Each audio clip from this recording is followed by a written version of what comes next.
ప్రతి ఒక్కరిని ఈ సమయంలో దేవుడు దర్శించినట్లు, దేవుడు తన శక్తి చేత తన ప్రభావం చేత మనందరినీ తాకినట్లు, ప్రతి విధమైన సాతాను శక్తులన్నీ కాలిపోయి పారిపోయినట్లుగా మనం కీర్తించుకొని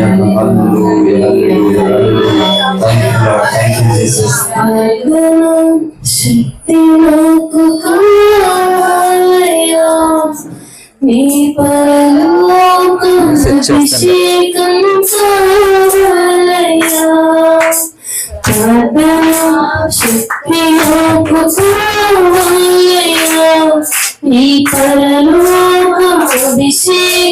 చాలయ్యా, యేసయ్యా కావాలయ్యా, నీ ఆత్మాభిషేకం చాలయ్యా, యేసయ్యా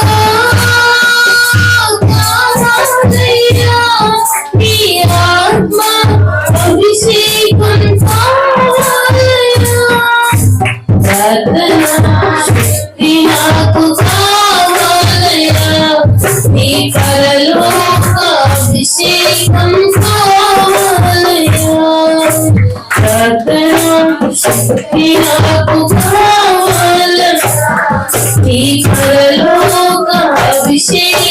కావాలయ్యా, ప్రార్థనా శక్తి నాకు కావాలయ్యా, నీ పరలోకాభిషేకం కావాలయ్యా, ప్రార్థనా శక్తి నాకు కావాలయ్యా, నీ పరలోకాభిషేకం కావాలయ్యా.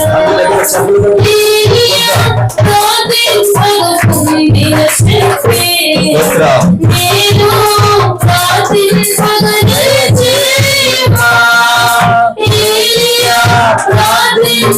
పొందిన శక్తి నేను అవునయ్యా,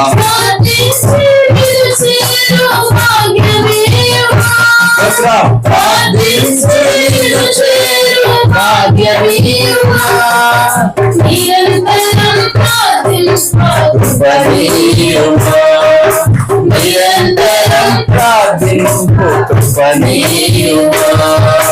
ప్రార్థనా శక్తి నాకు కావాలయ్యా,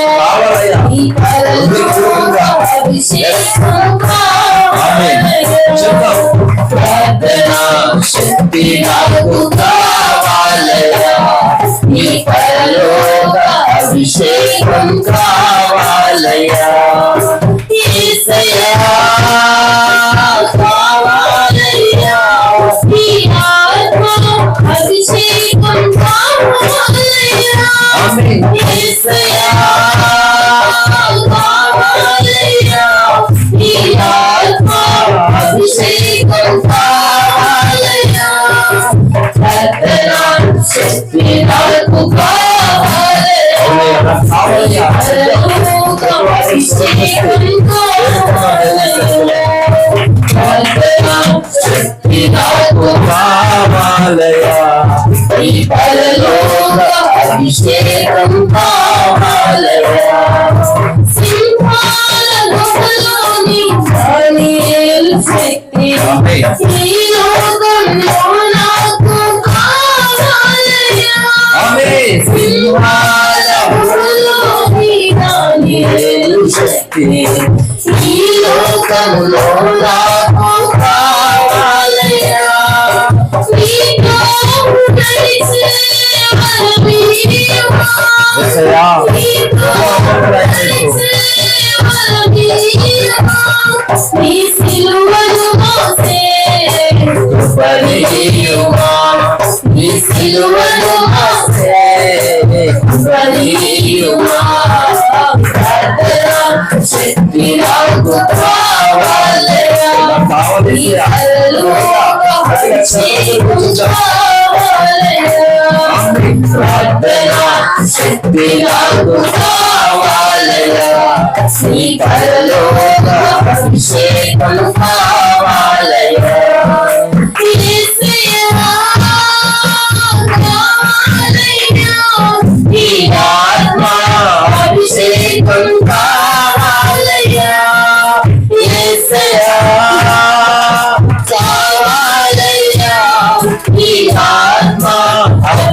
అభిషేకం కావాలయ్యా ప్రార్థన శక్తి నాకు కావాలయ్యా నీ పరలోక అభిషేకం దేవుని శక్తి శక్తి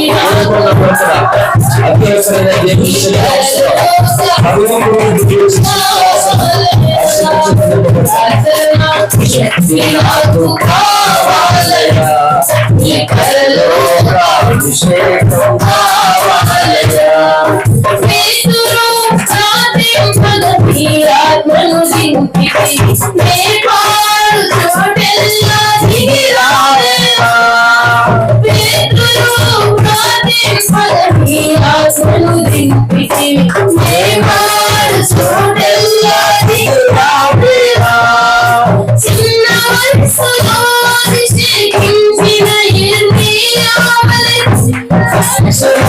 అభిషేకించిన ఇర్మియావలె చిన్నవాడిని అభిషేకించు ఈ చిన్నవాడిని అభిషేకించు శక్తి నాకు కావాలయ్యా నీ కలలోక అభిషేకం కావాలయ్యా శక్తి నాకు కావాలయ్యా నీ కలలోక అభిషేకం కావాలయ్యా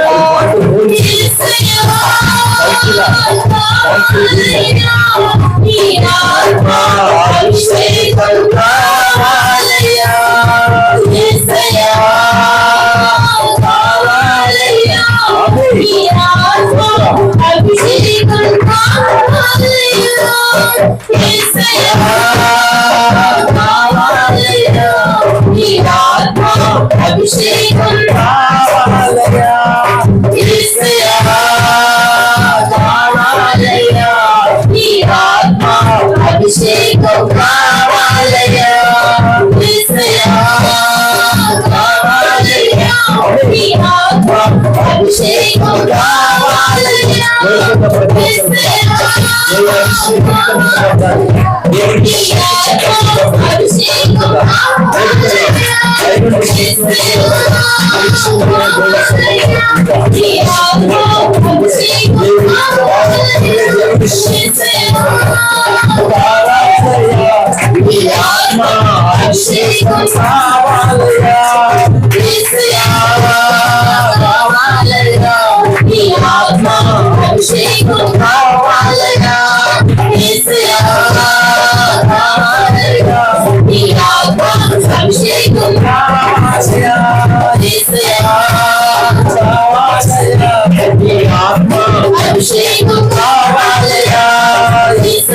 ఆత్మ అభిషేకం కావాలయ్యా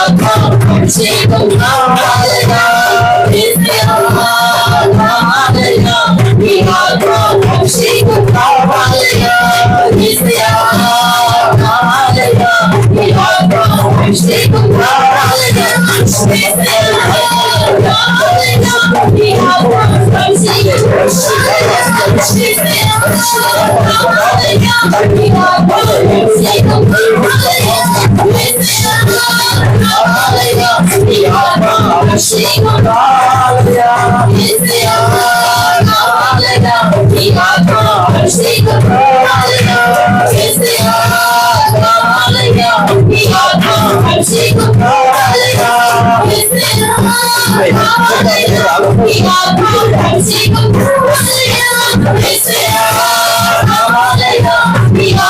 అభిషేకం కావాలయ్యా యేసయ్యా కావాలయ్యా నీ ఆత్మ అభిషేకం కావాలయ్యా యేసయ్యా కావాలయ్యా నీ ఆత్మ అభిషేకం కావాలయ్యా యేసయ్యా కావాలయ్యా నీ ఆత్మ అభిషేకం కావాలయ్యా యేసయ్యా కావాలయ్యా నీ ఆత్మ అభిషేకం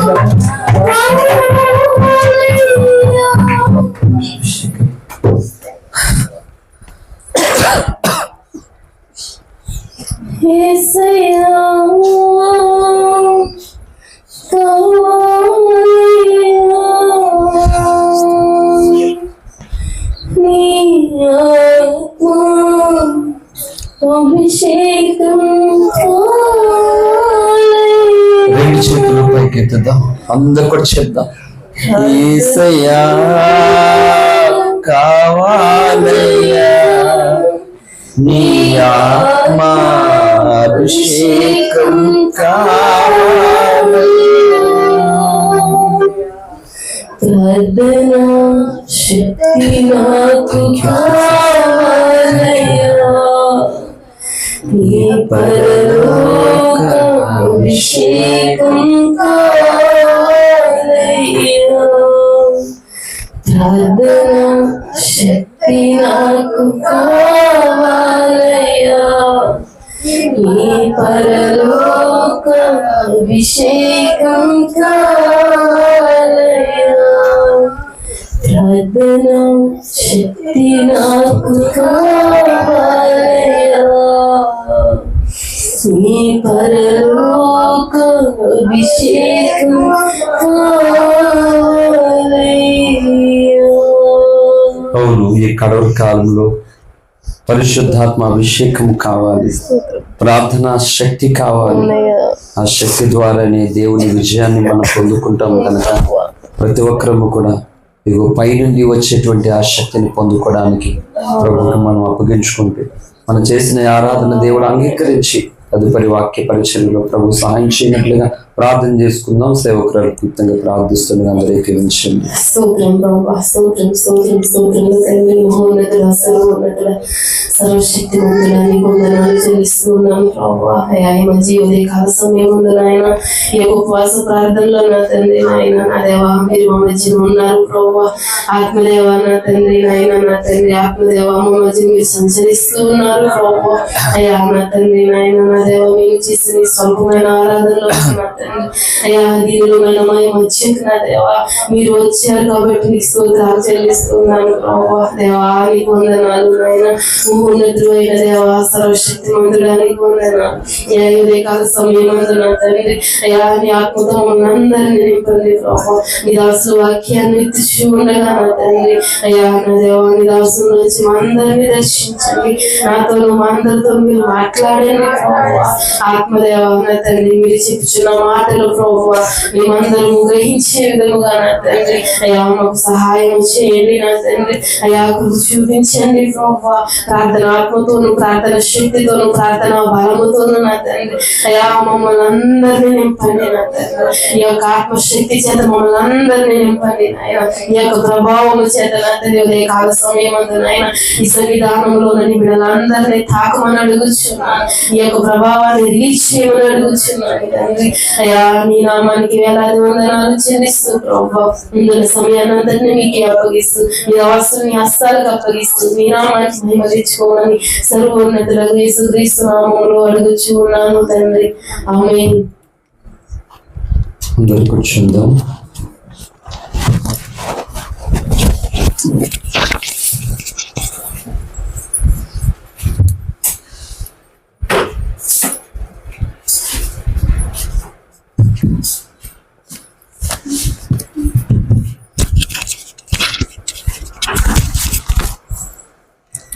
స్తోత్రం, హల్లెలూయా.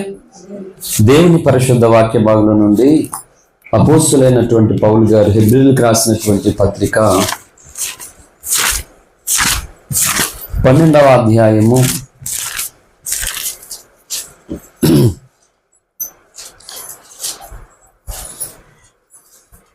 2వ వచనాన్ని చదువుకుని క్లుప్తంగా దేవుని యొక్క వాక్యాన్ని ధ్యానం చేసుకున్నాం. మొదటి 2 వచనాలు కలిపి ఉన్నాయి. 2వ లైన్లో 2వ వచనంలో 3వ భాగం, విశ్వాసమునకు కర్తయు దానిని కొనసాగించువాడునైనా యేసు వైపు చూచుచు మన ఎదుట ఉంచబడిన పందెములో ఓపికతో పరిగెత్తదము. ఈ పరిశుద్ధ వాక్య భాగం దేవుడు మన వెనుకల్లో ఆశీర్వదించును గాక. ఆమె చిన్న మాట ప్రార్థన చేసుకుందాం. స్తోత్రం నాయన, పరిశుద్ధమైన తండ్రి మీకు వందనాలు అయ్యా. ఇగో తండ్రి ఉపవాస ప్రార్థన పెట్టి మీకు స్తోత్రాలు అయ్యా. ఈ దినం ఈ ప్రార్థనకే ప్రభా ఇగో తండ్రి ఆశతో ఆయా స్థలాల నుండి చేరి వచ్చిన నీ ప్రజలందరినీ బట్టి నీకు స్తోత్రాలు.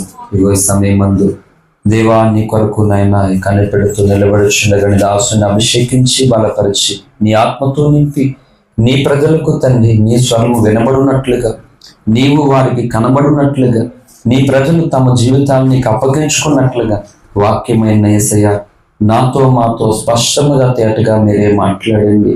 దేవాన్ని సన్నిధిలో ఉన్నటువంటి శాశ్వత సంతోషాన్ని, ఆనందాన్ని మేమందరం పొందుకున్నట్లుగా మా ఆనందాన్ని ప్రభా అయా తండ్రి, మా సంతోషాన్ని ఇగో తండ్రి నష్టపరచాలని, పాడు చేయాలని మా పక్కనే పొంచి ఉన్నటువంటి అయా దుష్టాత్మలకు తండ్రి నాశనం అపజయము కలుగున్నట్లుగా ఈ దినమునైనా మీ ఘనమైన నామము హెచ్చించబడినట్లుగా అయా తండ్రి చేరినటువంటి అందరితో తండ్రి నీవే మాట్లాడి మహిమ పొందమని యేసయ్య నామమున ప్రార్థిస్తున్నాం తండ్రి. ఆమేన్ ఆమేన్. హల్లెలూయా హల్లెలూయా. దేవుని పరిశుద్ధ నామానికి మహిమ కలుగును గాక. ఇక ఉపవాస ప్రార్థనకు చేసినటువంటి మీ అందరికీ, లైవ్ లో ఉన్న వారికి యేసయ్య నామములో హృదయపూర్వకమైన వందనాలు. మంచిది, కొద్ది నిమిషాలు వాక్యాన్ని మనం ధ్యానం చేసుకుని విజ్ఞాపన ప్రార్థనలోకి వెళ్దాం. ఏదైనా ఇంకా సంఘంలో చేస్తున్న ప్రార్థనతో పాటు ఇంకా ఏదైనా ప్రార్థన అవసరంతో ఉంటే కనుక అయిన తర్వాత మీరు చెప్పవచ్చు. వాటి కొరకు కూడా మనం ప్రార్థన చేద్దాం. హల్లెలూయా. మంచిది. అపోస్తలుడైనటువంటి పౌలు గారు ఎంతో ఉన్నతమైనటువంటి విశ్వాసాన్ని కలిగినటువంటి విశ్వాస వీరుడు అయిన ఆ దైవజనుడు చెప్తూ ఉన్నాడు. ఏమని అంటే, విశ్వాసానికి కర్త దానిని కొనసాగించువాడు అయిన యేసు వైపు చూస్తూ. హల్లెలూయా. సో ఇక్కడ ఉన్నంత వరకు కూడా ఏది చెప్పాలో కూడా తెలియదు. ఒక విచిత్రం మాట వాక్యం చెప్పేటువంటి పరిస్థితి. దేవుడు నిరంతరము దినదినము అపారమైనటువంటి కృపతో సో ఆయన మనసులో ఉన్నటువంటి ఆ సంగతిని సంఘానికి చెప్పడానికి ఎంతో కృప చూపుతూ ఉన్నాడు. హల్లెలూయా. సో మన జీవితంలో రక్షణ పొంది యేసుక్రీస్తునందు విశ్వాసం ఉంచి బాప్తిజం పొంది దేవుని కుటుంబంలో చేర్చబడినటువంటి తర్వాత విశ్వాస యాత్ర ప్రారంభమవుతుంది. హల్లెలూయా. అయితే ఈ ప్రారంభమైనటువంటి యాత్రలో అనేకుల విశ్వాసము ఉండే కొద్దికి ఏమవుద్దంటే సన్నగిల్లిపోతూ ఉంది. రాకడ సమీపిస్తున్నటువంటి తరుణం. ఎక్కడి నుండి విశ్వాసం ఎక్కడి వరకు ప్రారంభం అవ్వాలి, ఎక్కడి నుండి ఎక్కడకు ముగించబడాలి అంటే, ఇశ్రాయేలులు ఐగుప్తులో నుండి వారు ప్రారంభించి కనానుకు బయలుదేరారు. ఇప్పుడు ఈ కృత నిబంధన సంఘముగా ఉన్నటువంటి జనులైనటువంటి మనమందరము కూడా ఈ భూలోకం అనేటువంటి ఐగుప్తులో నుండి విశ్వాసాన్ని మనం పొందుకున్నాం. ఈ విశ్వాస యాత్ర ఆరంభించాం. ఇది ఇప్పుడు ఎక్కడికి అంటే, ఈ శరీరాన్ని విడిచిపెట్టే వరకు, క్రీస్తు మరలా ఈ భూమి మీదకి వచ్చే వరకు ఈ విశ్వాసం ఏమవ్వాలంటే కొనసాగాలి మాట. ఇది ఒక 1000 ప్రసంగాలతో సమానం మాట. హల్లెలూయా. సో ఈ అనేకులు విశ్వాసము ఏమైందంటే తొట్టెళ్ళిపోయారు, సన్నగిలిపోయారు, బలహీనం అయిపోయారు. ఒక మాట చెప్తున్నాను, అమావాస్య నాడు చంద్రుడు తన కాంతిని పూర్తిగా కోల్పోయినట్లుగా క్రైస్తవ జీవితంలో ఖచ్చితంగా మనము దేవుని యొక్క ప్రభావాన్ని, దేవుని యొక్క శక్తిని, దేవుని విశ్వాసాన్ని కొంచెం కోల్పోతున్నటువంటి పరిస్థితి కంపల్సరీగా వస్తుంది. ఖచ్చితంగా ఉంటుంది. ఫర్ ఎగ్జాంపుల్, మీరు ఇప్పుడు నేను ఎలా అన్నాను కదా, ఈ స్టేట్మెంట్ ఇచ్చాను కదా, మీరు యాక్సెప్ట్ చేస్తారా చేయరా దాన్ని? ఖచ్చితంగా ఇలా సన్నగిల్లుతుంది, అవుతుంది, ఖచ్చితంగా అవుతుంది అని చెప్పాను కదా. నీకు అవుతుందేమో, మాకు అవదంటారా? హల్లెలూయా. ఏ ధైర్యంతో నేను అన్నానంటే, నాకున్న ఏకైక ధైర్యం ఇదే భూమి మీద. ఏ మనుషుని చూసుకున్నా నాకు ధైర్యం ఉండేది ఇక్కడ. హల్లెలూయా. ఏకైక ధైర్యం ఇదే. దీంట్లో ఉన్నటువంటి సత్యాన్ని పొందుకుని దాన్ని వెంబడించడానికి అండి, అది నూరు పోసినటువంటి ప్రవక్త భూమి మీద ఉన్నాడు. ప్రవక్తను నడిపిస్తున్నటువంటి దేవుడు ఆకాశం మీద ఉన్నాడు. సో ఈ ధైర్యాన్ని చూసుకుని నేను ఈ స్టేట్మెంట్ ఇచ్చాను. ఏంటి అంటే, ఫర్ ఎగ్జాంపుల్ ఏలియా ప్రవక్త కోసం ఇప్పుడు పాటలో కూడా పాడినట్లుగా ఏలియా అభిషేకం మనకు తెలుసు. రాత్రి కూడా ఏలియా కోసం కొన్ని విషయాలు చెప్పాను. అయితే యెజబెలునే భయపెట్టగలిగినటువంటి ఏలియా ఇప్పుడు ఏమవుతున్నాడంటే మరణాపేక్ష కలిగిన వాడిగా ఉన్నాడు. ఏలియా ఇక్కడ ఏం చేస్తున్నావు నువ్వు అని అడుగుతున్నాడు దేవుడు. అందరూ ఒకసారి 1 రాజుల గ్రంథంలోనికి రండి. అంటే ఏదైనా మాట్లాడుకున్నామంటే దానికి అర్థం ఉండాలి కదా. ఏమీ లేకుండా ఏదో చెప్పేసుకుని వెళ్ళిపోయేది కాదు బైబిల్ అంటే.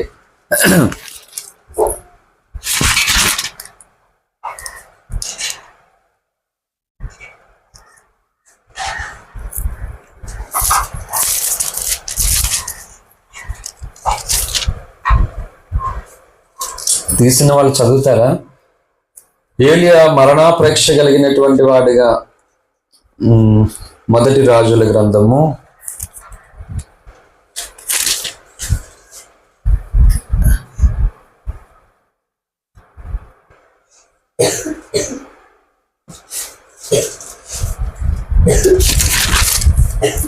22 చూడండి ఒకసారి.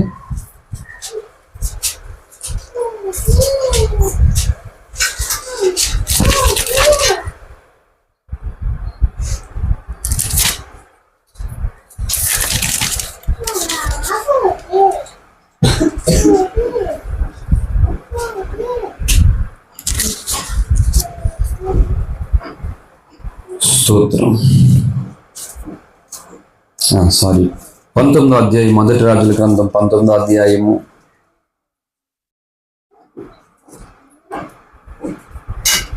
4వ వచనం నుండి చదవండి.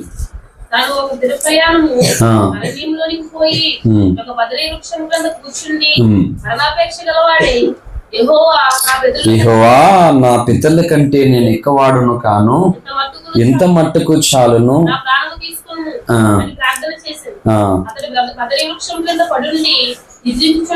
ఒక దేవదూత వచ్చి అతని ముట్టి నీవు లేచి భోజనం చేయమని చెప్పాను. అతడు చూసినంతలో అతని తల దగ్గర నిప్పుల మీద కాల్చబడిన అప్పమును ఎల్లగొట్టి కనబడిన కనుక అతడు భోజనం చేసి తిరిగి పడుండెను. అయితే యెహోవా దూత రెండో మారు వచ్చి అతని ముట్టి నీ శక్తికి మించిన ప్రయాణం నీకు సిద్ధమైనది, నీవు లేచి భోజనం చేయమని చెప్పినప్పుడు అతడు లేచి భోజనం చేసి ఆ భోజనము బలము చేత 40 రాత్రింబగళ్ళు ప్రయాణం చేసి దేవుని పర్వతం అని పేరు పెట్టబడిన హోరేబునకు వచ్చాడు. ఆమేన్, హల్లెలూయా. దేవుని పర్వతం అనబడినటువంటి హోరేబుకు వచ్చాడు. 40 రాత్రులు 40 పగళ్ళు. హల్లెలూయా. ఆ భోజన బలం చేత 40 దినాలు ప్రయాణం చేశాడు. బైబిల్లో 40 అనేటువంటి సంఖ్య. యేసుప్రభువారు 40 దినాలు ఉపవాసం ఉన్నాడు. సీనాయి పర్వతం దగ్గర మోషే దేవుని సన్నిధిలో మాట్లాడుతూ ఉన్నాడు. అంటే దానికి ఒక ప్రత్యేకత అంటూ ఏమీ లేదు, కానీ అంటే బైబిల్లో కొన్ని ఉపమానటువంటి రీతిలో ఎన్నో విషయాలు ఉన్నాయి. ఇప్పుడు దాన్ని అదొక మర్మము, అది ఏదో గొప్ప సంగతి అనేది ఏం కాదు, కానీ సో ఒక నియమాన్ని దేవుడు పెట్టాడు. ఆయన కూడా 40 రోజులు ఆచరించాడు. ఇప్పుడు లెంట్ డేస్ కూడా ఆల్రెడీ స్టార్ట్ అయినట్టున్నాయి కదా. లెంట్ డేస్, గుడ్ ఫ్రైడేకి సిలువకు క్రైస్తవ సమాజంలో అనేకులు ఈ లెంట్ డేస్ పాటిస్తూ ఉంటారు 40 రోజులు. సో అది పక్కన పెడదాం. ఇక్కడ ఏలియా కోసం ఎందుకు చెప్తున్నానంటే, ఆ 18వ అధ్యాయంలో సవాలు చేశాడు ఏలియా. ఎన్నాళ్ళ మట్టుకు 2 తలంపుల మధ్య తలబడతారని చెప్పాడు, సవాల్ చేశాడు. యెజబేలు ప్రవక్తను, అసోరేతు దేవత భక్త బయలు ప్రవక్తను 850 మందిని కత్తి చేత చంపించాడు. అంత వీరుడు. అలాంటి వ్యక్తి ఇప్పుడు ఎలా ఉన్నాడట? మరణాపేక్ష కలిగినటువంటి వాడుగా ఉన్నాడు. అందుకనే ఖచ్చితంగా పున్నమ నాడు చంద్రుడు అమావాస్యకి తన కాంతిని కోల్పోతున్నట్లుగా క్రైస్తవ జీవితంలో ఆటోమేటిక్గా ఖచ్చితంగా కొన్నిసార్లు మనం మన విశ్వాసాన్ని బలహీనపరుచుకుంటాం, నిరాశలోనికి వెళ్ళిపోతాం, ప్రార్థన దాహం ఉండదు, విశ్వాసం మనకి ఆరాటం ఉండదు, సన్నగిల్లిపోతున్నాం. అప్పటి వరకు వెన్నెలుగా వెదజల్లినటువంటి చంద్రుడే మొత్తం ఇప్పుడు కనుమరుగైపోయినటువంటి పరిస్థితి. ఇప్పుడు ఏలియా పరిస్థితి అది వచ్చింది. నన్ను తీసుకెళ్ళిపో, నేను చనిపోదాం అనుకుంటున్నాను అని ప్రార్థన చేస్తున్నాడు. దేవుడు ఏలియాను దర్శించాడు. మళ్ళా శక్తికి మించిన ప్రయాణం ఉందంట. శక్తికి మించినటువంటి ప్రయాణం ఉంది కాబట్టి ఏం చేయాలట? ఏలియా భోజనం చేయాలి. మీరు అందరు నా వైపు చూడాలి, భోజనం చేయాలి. ఈరోజు చెప్తున్నాను, విశ్వాసం ఎలా వస్తుంది నీకు నాకును? సమస్య వచ్చింది, శోధన వచ్చింది, కష్టం వచ్చింది, బాధలన్నీ చుట్టుముట్టాయి. ఇప్పుడు వీటి నుండి ధైర్యము పొందాలంటే ఎలా? వీటిని ఎదిరించి జయం పొందాలంటే ఎలా? చెప్పండి. బెంగ పెట్టుకుని భోజనం అనేసి మంచం ఎక్కి పడుకొని బాధపడుతుండాలా? నేను చెప్తున్నాను, క్రైస్తవులు తెలివి తక్కువ పనులు చేయకండి దయచేసి. ఏండి, శ్రమ వచ్చింది గనక, శోధన వచ్చింది గనక, కష్టం వచ్చింది గనక మరీ ఎక్కువగా ఆయన పాద సన్నిధిలో నువ్వు కనబడాలి. మరీ ఎక్కువగా ఆయన పాదాలు దొరికేటువంటి స్థలంలో నువ్వు వేడుకోవాలి తప్ప కానీ బెంగ పెట్టుకుని బాధపడి దుఃఖపడుతూ కష్టపడుతూ కుమిలిపోతూ అలా ఉంటే ఇంకా ఇంకా శక్తిహీనులైపోతాం మనం. హల్లెలూయా. ముందే ఇదంతా ప్రిపేర్ చేసుకుని ముందే వచ్చి నిలబడింది కాదు. ఇప్పుడు కూడా పాశ్రమంగా నమ్మ చెప్పరా లూదేం చెప్పమని చెప్పాను. రాత్రి ఆ అమ్మాయి రాలేదు. నువ్వు చెప్పు కొంచెం. ఇంతసేపు బాగానే ఉన్నాను, ఫుల్ ఎడాక్ వస్తుంది మాట, తల తిరిగేస్తుంది భయంకరంగానే. తనకి ఫోన్లో కొంచెం వర్క్ చేశాను మధుకి. ఇప్పుడు అది చేస్తుండగా మొత్తం నా బాడీ అంతా మారిపోయింది. సరే తండ్రి నేను ఏం చెప్పను అని మొత్తం మీద ఇంతే, ప్రతిసారి అంతే, కొత్తగా ఏమి కాదు కానీ చెప్తున్నాను. అంటే ఒకవేళ ఏదైనా అలా స్క్రిప్ట్ రాసుకునేది ఏదైనా ఉంటే అదే చెప్తాం. దేవుడు చెప్పాలనుకున్నది చెప్పడానికి అవ్వదు. దేవుని కృపను బట్టి అంటే అలాంటి ఆలోచన వేలోనికి ఎందుకో దేవుడు నువ్వు వెళ్ళలేదు. నిజానికి నేను కూడా అలాగే ఒకవేళ ప్రసంగం చేయవలసి వస్తే ఇలాగే చెయ్యాలని అనుకునేవాడిని స్టార్టింగ్లో. దేవుడు అనుకున్నది జరగాలని ఆయన అనుకున్నాడు. సరే నువ్వు ఏదనుకుంటావు అదే జరిగించు ప్రభు అని చెప్తూ ఉన్నాను. ఈ పరిస్థితులన్నీ నీకు అనుకూలంగా లేవు, వ్యతిరేకంగా ఉన్నాయి, నష్టంగా ఉన్నాయి, బాధపరుస్తూ ఉన్నాయి. ఇప్పుడు వాటిలో నుండి నువ్వు ఎలా బయటికి రావాలి, ఎలా వస్తావు? అందుకే చెప్తున్నాను, మనం ఎవరు క్రైస్తవులు మనం. హల్లెలూయా. ఇది ఎవరు పెట్టారంటే లోకం పెట్టిన పేరు ఇది. క్రైస్తవులని ఎవరు పెట్టారు? వాళ్ళు క్రీస్తుతో పాటు ఉన్నారు, వారు క్రైస్తవులు అని లోకం పెట్టిన పేరు. మరి సంఘం ఏం పెట్టింది, బైబిల్ ఏం పెట్టిందంటే మనం విశ్వాసులు. మనం విశ్వాసుల్లోని ఈరోజు ఏమి లేదంటే విశ్వాసం లేదు. కాకినాడ కాజా అంటే తిరుపతి లడ్డు, ఆ లడ్డులో తిరుపతి లేదు, కాజాలో కాకినాడ లేదు. అలాగే ఈనాటి విశ్వాసులలో విశ్వాసం లేదు. అక్కడ లేకపోవచ్చు కానీ ఇక్కడ ఖచ్చితంగా ఉండాలి. మిగిలినవి అనేక చెప్పేవాటిగా ఉన్నాయి కానీ క్రీస్తు దగ్గరకు వచ్చినటువంటి మనం చెప్పేవాటిగా కాదు, విత్ ప్రూఫ్ అయి ఉండాలి, నిరూపణ కలిగినటువంటి వ్యక్తులుగా మనం ఉండాలి. లేదు, ఈరోజు విశ్వాసము సన్నగిల్లిపోతుంది, బలహీనమైపోతున్నాం అంటే ఎక్కడికక్కడే స్ట్రక్ చేశాడు సాతాను. రాత్రి ఒక అద్భుతమైన సందేశం చెప్పాను. దేవుడు దిగి వచ్చే వేదిక అనే ఒక పేరు పెట్టారు. ఎక్కడికక్కడ స్ట్రక్ చేశాడు సాతాను, మనల్ని అక్కడ ఉండిపోయాం. నేను చెప్తున్నాను, అక్కడే ఉన్నంతసేపు కూడా మనం ముందుకు సాగలేము, విజయము పొందలేము, కదలాలి, మూవ్ అవ్వాలి. కొన్నిసార్లు చెప్తారు, కొన్ని దుష్ట చాతబడి మంత్ర ప్రయోగాలు చేస్తున్నటువంటి ఈ సిచ్యువేషన్లో ఏం చేస్తారు అంటే చాలా వరకు అంటే వాళ్ళు ఉన్నటువంటి స్థలం మీద ఆ ఎఫెక్ట్ అంతా ఆ ప్రభావం అనేది కలిగేలాగా చేస్తారు. అప్పుడు ఏం చేయాలంటే ఖచ్చితంగా అలాంటి ఎఫెక్ట్ గురైనప్పుడు ప్లేస్ మారడం మంచిది. కొంత సమయము, కొద్ది రోజులు, ఒక వారం 10 రోజులు ఆ ప్లేస్ మారాలన్నమాట. ఖచ్చితంగా నీ అవసరమే అదే. హల్లెలూయా. అంటే ఆ స్థలంలో నీ ఉన్నప్పుడు నీ మీద కలిగేటువంటి ఆ ఎఫెక్ట్, ఆ దాడి, నువ్వు ఒక ప్లేస్ మారినటువంటి తర్వాత ఆ ఎఫెక్ట్ అనేటువంటిది నీకు అంత ఉండదు. ఉంటుంది కానీ అంత ఉండదు అన్నమాట. ఇప్పుడు రోడ్డు మీద ఉన్నాం, వర్షం వస్తుంది, చాలా వర్షం వస్తుంది అంటే ఇబ్బంది అవుతుంది. అది ఇంట్లోకి వచ్చామంటే వర్షం వచ్చినా కానీ వర్షం వస్తూనే ఉంది, సేఫ్గా ఉంటాం. అలాగే ఇలాంటి పరిస్థితి జరుగుతున్నప్పుడు, స్థలము ప్లేస్ మారుతున్నప్పుడు దేవుని యొక్క హస్తము, దేవుని కాపుదల తోడుగా ఉంటుంది అన్నమాట. హల్లెలూయా. సో అక్కడే మనం ఉండిపోతే నీకున్నదంతా కూడా ఇంకా ఇంకా ఇంకా ఇంకా ఇంకా సన్నగిల్లిపోతూ ఉంటుంది, తరిగిపోతూ ఉంటుంది అన్నమాట. ఏలియా దగ్గరకు వచ్చాను నేను, ముందుకు వెళ్ళట్లేదు బండి, చచ్చిపోదామని ఉన్నాడు ఆయన. అంతకు ముందు పేజీలోనే 18వ అధ్యాయంలోనే పోరాటం చేశాడు, సవాలు చేశాడు, దైవ రోషాన్ని కలిగిన వాడు. ఇప్పుడు చచ్చిపోవాలనుకుంటున్నాడు. ఈ అనుభవం మనందరికీ వస్తుంది. రాకపోతే క్రైస్తవం కాదు. వస్తేనే క్రైస్తవులు. అంటే వచ్చి చచ్చిపోవడం కాదు క్రైస్తవులు అంటే, వచ్చినా కానీ అది ఓడిపోవాలి, ఆ ఆలోచన ఓడిపోవాలి. ఎందుకంటే అది దైవానుసారమైన, దైవ చిత్తానుసారమైన మనసు ఆలోచన కాదు కనుక అది ఓడిపోవాలి, అది పారిపోవాలి. కనుక నీకు శక్తి అవసరం. పరిశుద్ధాత్మ దేవుడు ఖచ్చితంగా అంటే ఆరాధనకు తగినట్లుగా వాక్యాన్ని తగినట్లుగా ఆరాధన అనేది ఇచ్చారు ఖచ్చితంగా అనమాట. ఆ శక్తి అవసరం. శక్తి ఎందుకు అంటే ప్రయాణం చేయడానికి, శక్తి ఎందుకు అంటే పని చేయడానికి, అవునా కదా? ఇంకొకరిని కొనడానికా? ప్రయాణం చేయాలంటే శక్తి ఉండాలి కదా. అక్కడికి వెళ్దామా, దూరం అక్కడికన్నా వెళ్దాం అంటే బాబాయ్ దూరం వాళ్ళకి కాదు లేదు.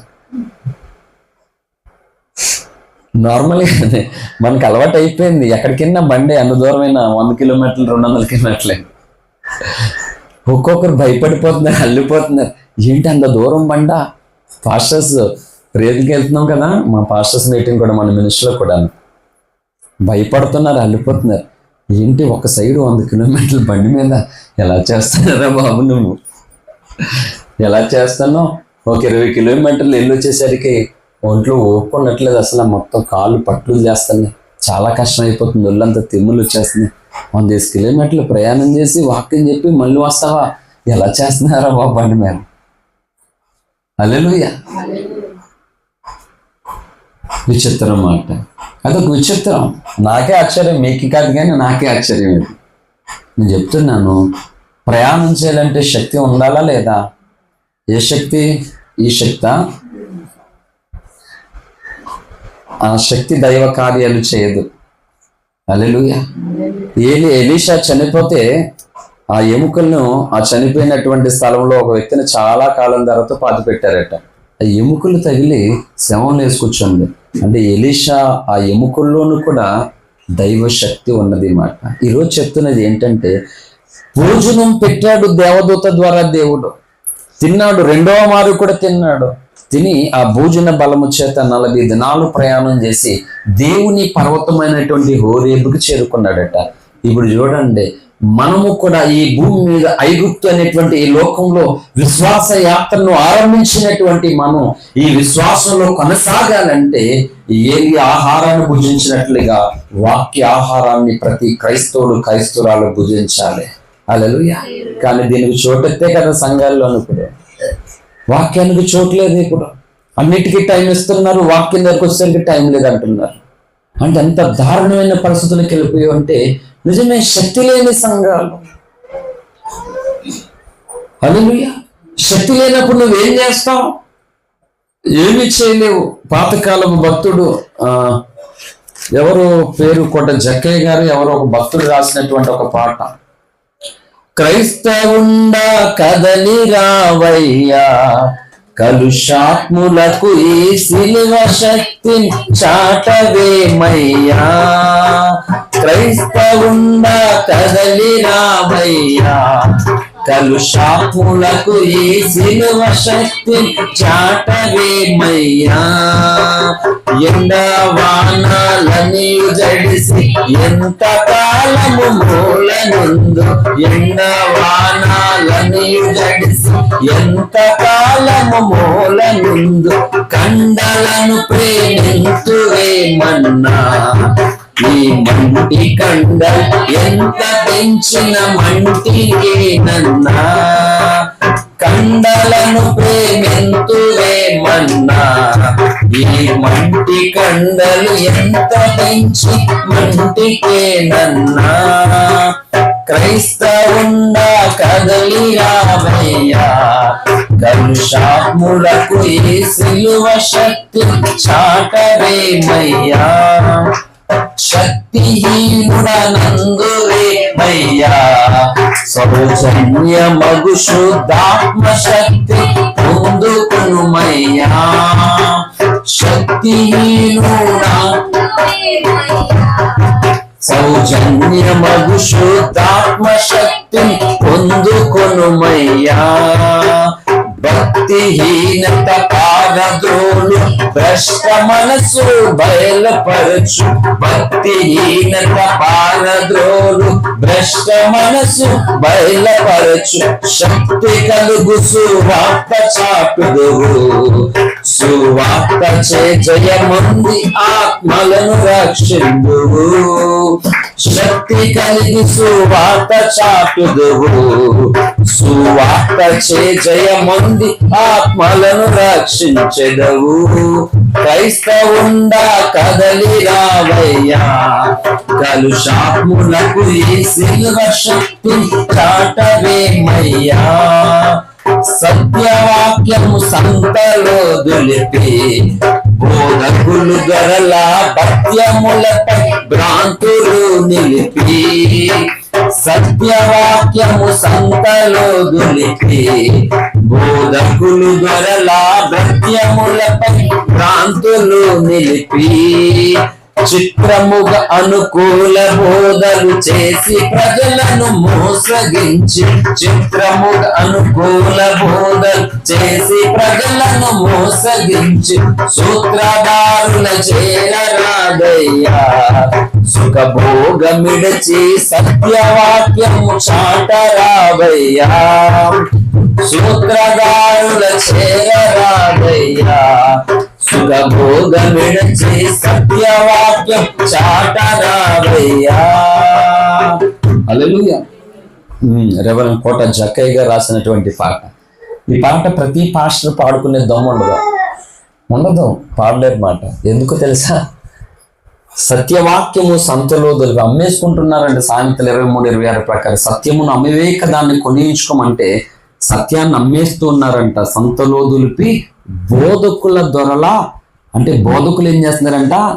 దొరల ద్వారా వచ్చేటువంటి ఆ భక్త్యములపై ఆ జీతాల మీద ఆధారపడి సత్యాన్ని అమ్మేసి అనుకూలమైన బోధలు చేస్తున్నారట. కనుక అనుకూల బోధలు చేసి ప్రజలను మోసగించి సూత్రధారుల చేరరేదయ్యా, ఈ సుఖభోగ విడిచి సత్యవాక్యం చాటరావయ్యా. ఒకటి గీయమనేటువంటి పాట మాట ఇది జక్కయ్య గారి. భక్తులు మోకాళ్ళ ప్రార్థనలు ఆత్మాభిషేకంతో రాసినటువంటి పాటలు. కానీ చిత్రం ఏంటంటే ఇప్పుడు సంఘాలకి పాటలు తెలియదు. ఇంకంతా వెళ్ళిపోతున్నారు, ఇంకా పాడుకుంటూ వెళ్ళిపోయే పాటలు నేర్చుకున్నారు బాగా. పాతకాలపు భక్తులు వాళ్ళందరూ కూడా మోకాళ్ళుని పరిశుద్ధాత్మ అభిషేకాన్ని పొంది ఆ పాటలన్నీ రాయించారు. ఇప్పుడు అలా ఏం కాదు, పెన్ పట్టుకోండి, క్రిస్మస్ వస్తుంది, ఒక పాట రాయాలి, రాసేయడమే. కొత్త సంవత్సరం వస్తుంది, పాట రాయాలి, ఇలా మాట. అవును, ఇది సొంత తలకేని వాంచి ఆ ఓట్స్ చేసి భక్తులు అలా చేయలేదు. ఈ పాటలు వాళ్ళు ప్రభుతో, అంటే ఎలాగంటే భక్తులు రాసినటువంటి పాటలు యేసన్న గారు కూడా ఎలా అంటే వాళ్ళు దేవుడు ఏ విధంగా ప్రేమిస్తున్నాడు, ఏ విధంగా కృప చూపుతున్నాడు, ఏ విధంగా కాపాడుతున్నాడో ఈ ప్రేమ హృదయంలో ఉంది. అదేవిధంగా సమాజం చూస్తున్నప్పుడు, సంఘాలు చూస్తున్నప్పుడు వీళ్ళు క్రీస్తు ప్రేమను పొంది కూడా వేషధారులుగా బ్రతుకుతున్నారు, విశ్వాసం లేని వారుగా బ్రతుకుతున్నారు, బోధకులు ఇలా తయారవ్వారు. ఇవన్నీ చూసి ఒక మంట. దావీదు రోషం ఉంది కదా, భక్తిహీనులు చూసి దావీదుకి ఏం జరిగిందంట? అధిక రోషం కలిగిందంట. 119వ కీర్తనలో మనకు కనబడుతుంది, 53లో, అలాగే 136. ధర్మశాస్త్రం ఇచ్చున్న భక్తిహీను చూసి నా కన్నీరు ఏరులై పారుచున్నది అన్నాడు. 2 సంగతులు చెప్పాడు. ఒకటి అధిక రోషం కలుగుతుందంట, ఒకటి కన్నీరు కూడా కలుగుతుంది. ఏంటి? రోషము కలిగిన వాడే కన్నీరు కార్చగలడు, కన్నీరు కార్చిన వాడే రోషం కలిగిన వాడుగా ఉంటాడు. హల్లెలూయా. అర్థమైందా? ఆ కన్నీరే అనుభవం లేకపోతే ఏం రోషం వస్తుంది నీకు? ఆ రోషం లేకపోతే ఏ కన్నీరు వస్తుంది నీకు? 2 లింక్ అయి ఉంటాయి అన్నమాట. అంత ఉన్నతమైనటువంటి మహోన్నతమైన పాటలు ఇవి భక్తులు రాసినవి. అందుకనే ప్రతి బుధవారం రాత్రి 7 నుంచి కర్మేలు ప్రార్థనలో మనం చేసేటువంటి ప్రార్థన అంటే ఈ దొరల నుండి ఎవరెవరికి అయితే అందుతున్నాయో దొరలకి, అయ్యగారులకి అవన్నీ ఆగిపోవాలని 20 ఏళ్ళుగా ప్రార్థన చేస్తున్నాను నేను కర్మేలు ప్రార్థన. అందుకని ఈ పాట అందరికీ ఇష్టం అవ్వదు. మరి మేము ఊపిరిగా రాసిన పాట కాదు కదా, భక్తులు రాసినటువంటి పాటే, కానీ అందరికి ఇష్టం ఉండదు. ఎందుకంటే గీయమంటది పాట చూసేసరికి. సత్యాన్ని నమ్మేసుకుంటూ ఉన్నారు, అనుకూల బోధలు చేసుకుంటున్నారు. ఎవరు ఎలాగైనా పర్లేదు, వీళ్ళకి మాత్రం అనుకూల బోధలు. ప్రజలు కూడా అలాగే తయారైపోయారట. దురద చెవులు గలవారి ఈ ప్రజలు తమ స్వకీయ బోధకులు తమ కొరకు పోగు చేసుకుంటున్నారు. 2వ తిమోతి పత్రిక 4వ అధ్యాయం 3వ వచనం త్వరగా. ఎందుకనగా జనులు హితబోధను సహింపక దురద చెవులు గలవారై తమ స్వకీయ దురాశలకు అనుకూలమైన బోధకులను తమ కొరకు పోగు చేసుకుని సత్యమునకు చెవునీక కల్పన కథల వైపు తిరుగు కాలము వచ్చును అని చెప్పి, అయితే నీవు అన్ని విషయంలో మితముగా ఉండము, శ్రమపడము, స్వార్థకుని పరిచయము, నీ పరిచయం సంపూర్ణంగా జరిగింది. ఇది పౌలు తిమోతికి చెప్పినటువంటి సంగతి. హల్లెలూయా. యాక పాస్టర్ గారి ప్రార్థన అంటే మండుతుందా మండదా?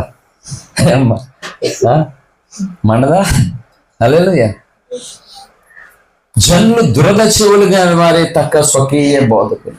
ఎలా ఉండాలంటే సంఘంలో పాస్టర్ గారికి విశ్వాసులకి, అమ్మ లేదండి ఎలా ఉందంటే, పాస్టర్ గారు మేము నచ్చినప్పుడు వస్తాం, నువ్వు ఏమనకే, మేము నీ కానుక మాత్రం ఇవ్వడం మానం, ఖచ్చితంగా నీ కానుక ఇవ్వాల్సింది చెప్తాం, చదివింపులు చదివించేస్తాం, కాబట్టి నువ్వు ఏమనుకు, నచ్చినప్పుడు వస్తాను, నచ్చిన టైంకి వస్తాను, ఎలా ఉన్నా సరే ఇంకా పడుకోకండి అని అనకండి, ప్రార్థన చేయండి, ఏకీవించండి అనకండి.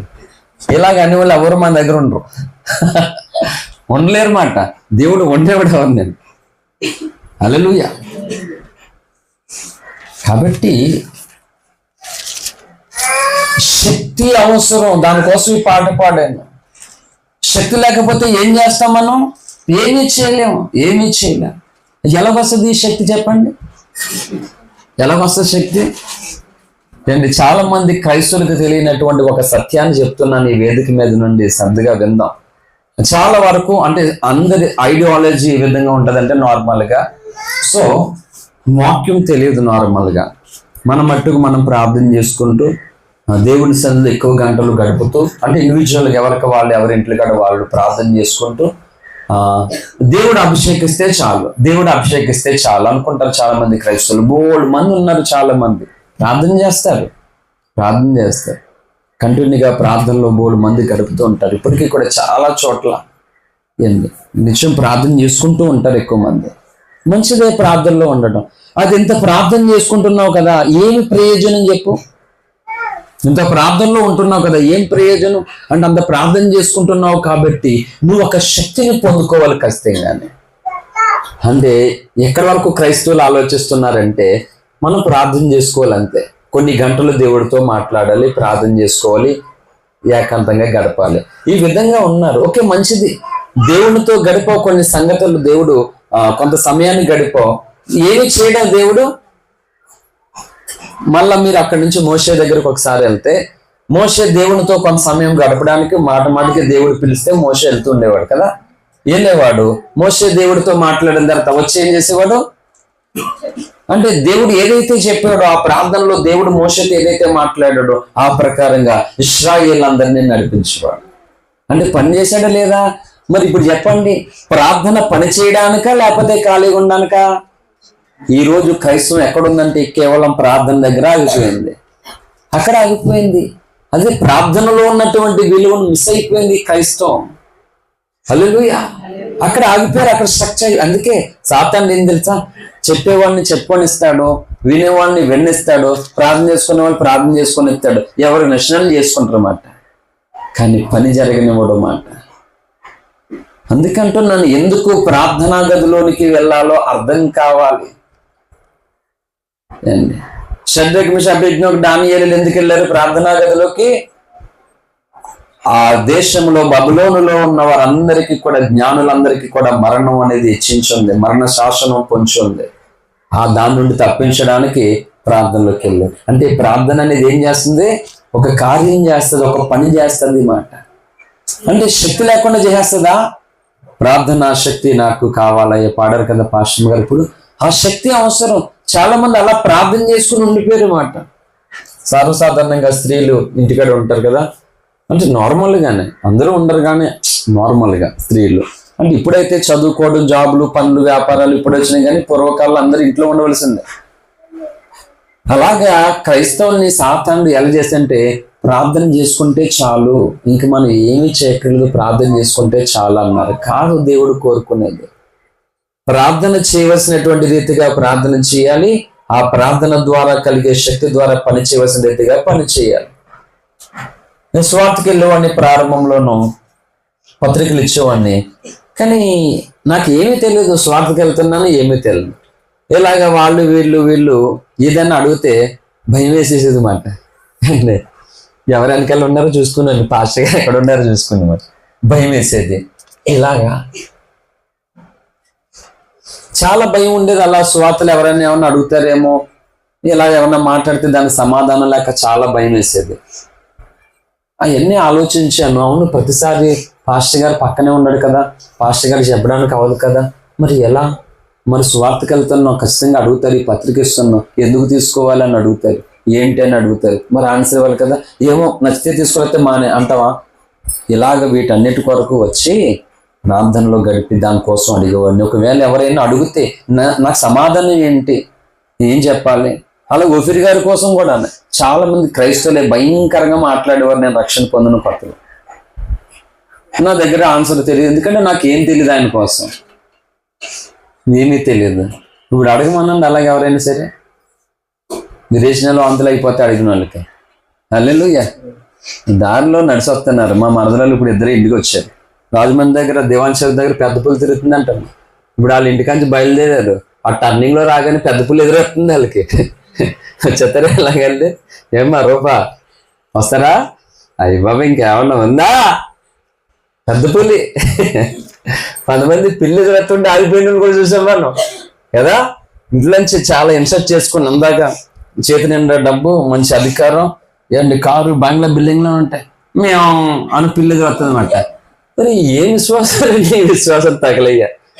వీడు మళ్ళీ ధర్మం అంటే వీడు చిన్న పిల్లి కలిపోయేవాడు. వీడు గోసులు ఊడిసేలాగా అరుతాడనమాట మళ్ళీ ధర్మం కోసం. మళ్ళీ పిల్లడ్డు వచ్చాయి, పుల్లడ్డు వస్తే ఎవరైనా పారిపోవాల్సిందే. పిల్లికి కూడా పారిపోయేవాడు ధర్మం అంటే వీడు. హల్లెలూయా.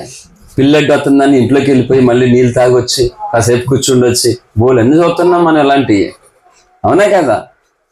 కాబట్టి సత్యానికి వ్యతిరేకంగా, సత్యానికి వేరుగా మాట్లాడుతున్నటువంటి వారికి కూడా అలా భయం కలగాలన్నమాట.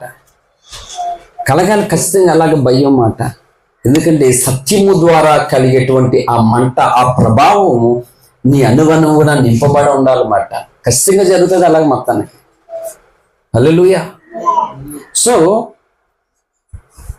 ఈ విధంగా అంటే ప్రార్థనలోనే ఉండిపోతూ ఆ ప్రార్థన ద్వారా కలిగేటువంటి కార్యాలను క్రైస్తవులు ఏం చేస్తున్నారంటే గుర్తించలేకపోతున్నారు, గ్రహించలేకపోతున్నారు. వాడికి పెద్ద ఇబ్బంది ఏమీ లేదు.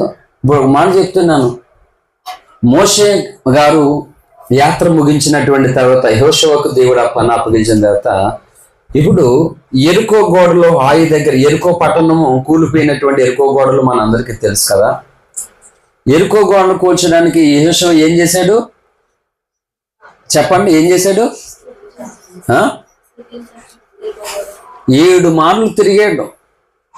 దేవుడు ఏ విధంగా ఎరుకో గోడల చుట్టూ ఇశ్రాయేలును తిరగమని చెప్పాడో ఆ విధంగా తిరిగారు. 7వ మారు బూర్లు ఊదుతూ తిరగమని చెప్పాడు. హల్లెలూయా. అన్నిసార్లు ఒకలాగా లేదు. ఆ విధానాన్ని బట్టి అంటే దేవుడు ఏం చెప్పాడో, ఏ నియమం ప్రకారంగా ఏ క్రమంగా చెప్పాడో ఆ క్రమాన్ని పాటించినప్పుడు దైవశక్తి చేయవలసినటువంటి కార్యాలన్నీ చేసింది మాట. ఇప్పుడు ఆ దైవశక్తిని అడ్డగిస్తున్నారు క్రైస్తవులు. హల్లెలూయా. ఆ శక్తిని అడ్డగిస్తున్నారు. అందుకే శక్తిహీనుడని ఏమందువయ్యా, శక్తిహీనది ఏమంటున్నావు? సౌజన్యమగు శుద్ధాత్మను పొందమంటున్నాడు. పరిశుద్ధాత్మ నీకు శక్తినిచ్చేటువంటి ఆ పరిశుద్ధాత్మ శక్తిని నువ్వు పొందుకో. నువ్వు శక్తిహీనుడు అంటావేటి అంటున్నాడు దైవజనుడు కోట జక్కయ్య గారు. హల్లెలూయా. సో వాళ్ళు ఈరోజు క్రైస్తవ సంఘానికి తెలియకపోవచ్చు, చెప్తున్నాను, కానీ వాళ్ళు పొందినటువంటి శక్తి ప్రభావము ఇంకా సంఘాల్లో పనిచేస్తుంది అన్నమాట. వాళ్ళైతే లేరు, కానీ వాళ్ళు పొందుకున్న శక్తి ఇగో పాటల రూపంలో, వారి జీవిత సాక్ష్యాల రూపంలో సంఘంలో పనిచేసేలాగా దేవుడు చేశాడు. అదే ఎలీషా శక్తి ఆ వ్యక్తిని బ్రతికించింది అన్నమాట. హల్లెలూయా. కాబట్టి మన మూలవాక్యం ఏంటి? నేను మళ్ళీ అదే దాంట్లోకి వెళ్ళిపోతే ఎక్కడికో వెళ్ళిపోతాం మాట. మళ్ళా ఐగుప్తుని దాటి 430 సంవత్సరాలు బంధకాలు ఉండి ఇశ్రాయేలు యాత్రలాగా 40 సంవత్సరాలు అయిపోతుంది. ఇంకెవరు ఎక్కడికి వెళ్ళరు. ఇంకా విశ్వాసానికి కర్తయు దాన్ని కొనసాగించేవాడైనా యేసు వైపు చూసు. హల్లెలూయా. అంటే విశ్వాసంలో అని విశ్వాసులని సంఘమే పేరు పెట్టింది, క్రైస్తవులని లోకం పేరు పెట్టింది. ఐగుప్తులో నుండి ఇశ్రాయేల్ యాత్ర ఆరంభించారు. ఈ లోకమైన ఐగుప్తులో నుండి మన విశ్వాస యాత్ర ఆరంభించాం. అయితే ఈ యాత్రలో ముందుకు వెళ్తున్నటువంటి కొద్ది ఏమవుతుందంటే మన విశ్వాసం అమావాస్య నాడు చంద్రుల్లాగా సన్నగిల్లిపోతూ, నిరసించిపోతూ, బలహీనమైపోతూ, ఎందుకు ఈ బ్రతుకు, ఎందుకు ఈ జీవితం, చచ్చిపోతే బాగుండు, ఈ వేస్ట్, ఇలా రకరకాలుగా ఒక్కొక్కరి విశ్వాసం సన్నగిల్లిపోతుంది, ఆరిపోతున్నటువంటి దీవిటిలాగా మారిపోతుంది. హల్లెలూయా. కానీ లేఖనం ఏం చెప్తుందంటే నీ విశ్వాసాలు ఆరిపోవడానికి వీల్లేదు, అది చల్లారిపోవడానికి వీల్లేదు, అది సన్నగిల్లిపోవడానికి వీల్లేదు, అది సాగాలి. అందుకని అందరికీ మాదిరిగా ఏలియా ఉన్నాడు. అక్కడ అందరికీ పరిస్థితి వస్తుంది, చచ్చిపోవాలనే పరిస్థితి వస్తుంది, విశ్వాసం బలహీనం అవుతుంది, సన్నగిలుతుందని ఏలియా బద్రీక్షను చూపించాను. అయితే అక్కడ జరిగిన కార్యం ఏంటంటే అతడికి ఆహారాన్ని దూత ద్వారా దేవుడు పెట్టించి 40 దినాలు ప్రయాణం చేసే శక్తి పొంది దేవుని పర్వతమైన హోరేబుకి వెళ్ళాడు. అంటే చేరవలసిన స్థలానికి చేరాడు మాట. ఎవరు నిద్రపోవద్దు. హల్లెలూయా. మరి ఇప్పుడు మనం చేరవలసిన చోటుకి చేరకుండానే మన విశ్వాసం అయిపోతే ఎలా? మన గమ్యస్థానానికి మనం చేరకుండానే మన విశ్వాసం సన్నగిల్లిపోతే ఇప్పుడు చెప్పండి, మనకు నష్టం కలుగుతుందా, లాభం కలుగుతుందా? ఘోరమైన నష్టం కలుగుతుంది. అప్పుడు నీకు నష్టం కలిగితే నేను బట్టి అనేకులకి నష్టం కలిగే వ్యక్తి అయిపోతావు. ఎందుకంటే ఇప్పుడు నేను స్ట్రాంగ్గా, నేను విశ్వాసంగా నేను ఉండగలిగితే నేను ఏం చేస్తాను అంటే, చూడండి అమ్మ అందరూ, నేను మరికొందరిని మన్నించడానికి, మరికొందరిని సంరక్షించడానికి, మరికొందరి మీద పనిచేస్తున్న శక్తిని లయపరచడానికి నేను పూనుకుంటాను. ఇప్పుడు నేను సన్నగిలిపోయాను, నేను బలహీనమైపోయాను, నా విశ్వాసంలో నా యాత్ర బలహీనంగా బంధింపబడి ఉన్నాను. ఇప్పుడు ఆటోమేటిక్గా నాకు నష్టం కలుగుతుంది. సేమ్ టైము నేను ఎవరెవరి కొరకైతే భారంతో, రోషంతో పని చేయాలో, వారిని కాపాడాలో, వాళ్ళని రక్షించాలో, ఇప్పుడు ఆ పని నా ద్వారా జరగదు. అంటే నాకు నేను నష్టం చేసుకుంటున్నాను, పక్క ఇతరులు కూడా నష్టపోతున్నారు. ఇలా చేస్తున్నాడు సాతానుడు. మనం అనుకుంటున్నాం, నేను ఎవరికైనా ఏదో చేశానా, ఎవరినన్నా నేను ఏమన్నా అన్నానా అంట. చూసారా ఎలా ఉందోను? అందుకని ఏం చేశాడు? ఆహారము పెట్టాడు. ఖచ్చితంగా చెప్తున్నాను, నీకు వాక్య ఆహారము అవసరము. అంటే నిత్యం నువ్వు ప్రార్థన చేసుకుంటేనే సరిపోదు, అది కావాలి, అది కావాలి. క్రైస్తవ జీవితానికి ఏంటి? ఒక రెక్క ప్రార్థన, ఒక రెక్క వాక్యము. ఈ రెండూ లేకపోతే మనం కుంటివారము అవుతాం. హల్లెలూయా. ఒక రెక్క తగినటువంటి పక్షిలాగా అయిపోతాం. అందుకే యెహోవా కొరకు ఎదురు చూసేవారు నూతన బలము పొందిన వారు పక్షిరాజు వలె తమ రెక్కలు చాపి పైకి ఎగురుదంట, తమ రెక్కలు చాపి. హల్లెలూయా. కాబట్టి ప్రార్థన దాని స్థాయిలో అది ఉండాలి, వాక్యము కూడా దాని స్థాయిలో అది ఉండాలి. రెండు ఏకీవించాలి. రాత్రి ఏక మనసు కోసం చెప్పాను, అవసరం బట్టి మాట చెప్తున్నాను. రెండు ఏకీవించాలి. నువ్వు చేస్తున్న ప్రార్థన, వాక్యము, అమ్మ ఎవరు నిద్రపోవద్దు, రెండు ఏకీవించాలి. ఇప్పుడు ఆ రెండు జరిగిన నాడు బలమైన ఉద్యమం వస్తుంది అన్నమాట. హల్లెలూయా. ఇప్పుడు ఏం చేసుకుంటున్నారంటే ప్రార్థన చేసుకుంటున్నారు, వాక్య శక్తి లేదు. కొంతమంది వాక్యం అంటున్నారు, ప్రార్థన లేదు. అంటే అది లేకపోయినా దీనికి ఇబ్బంది, ఇది లేకపోయినా దానికి ఇబ్బంది. రెండూ కావాలి. ఈ రెండు కలిగితే సాతానికి భయం కలుగుతుంది. హల్లెలూయా. ఆ రెండు ఉండాలి, ఆ రెండు లేకపోతే నష్టమే. కాబట్టి విశ్వాసం ఎలా కలుగుతుంది నీకు? ఇప్పుడు వినుట వల్ల కలుగుతుంది. అంటే ఇప్పుడు సమస్యలు వచ్చాయి, కష్టం వచ్చింది, బాధ వచ్చిందని నువ్వున్న స్థలంలో అక్కడే స్టక్ అయిపోయి బంధించి నీ ఎలా చూపించను నా ముఖం అందరికీ అని నీ అతి తెలుగును ఉపయోగించుకుని అలా బంధింపబడిపోయానుకో, నీ విశ్వాసం కొనసాగడానికి కావలసిన శక్తి నువ్వు పోగొట్టుకుంటావు. హల్లెలూయా. సరిపోదు, అర్థం కావట్లేదు క్రైస్తవులకి. తెలివిగా ఆలోచిస్తున్నారు, అతి తెలివిగానే. ఏమి అతి తెలివితేటలు? ఈ ఉపయోగం లేనటువంటి తెలివితేటలు మాట. ఏంటి? కొనసాగడానికి కావలసిన శక్తి లేదు, ఆగిపోయింది అది.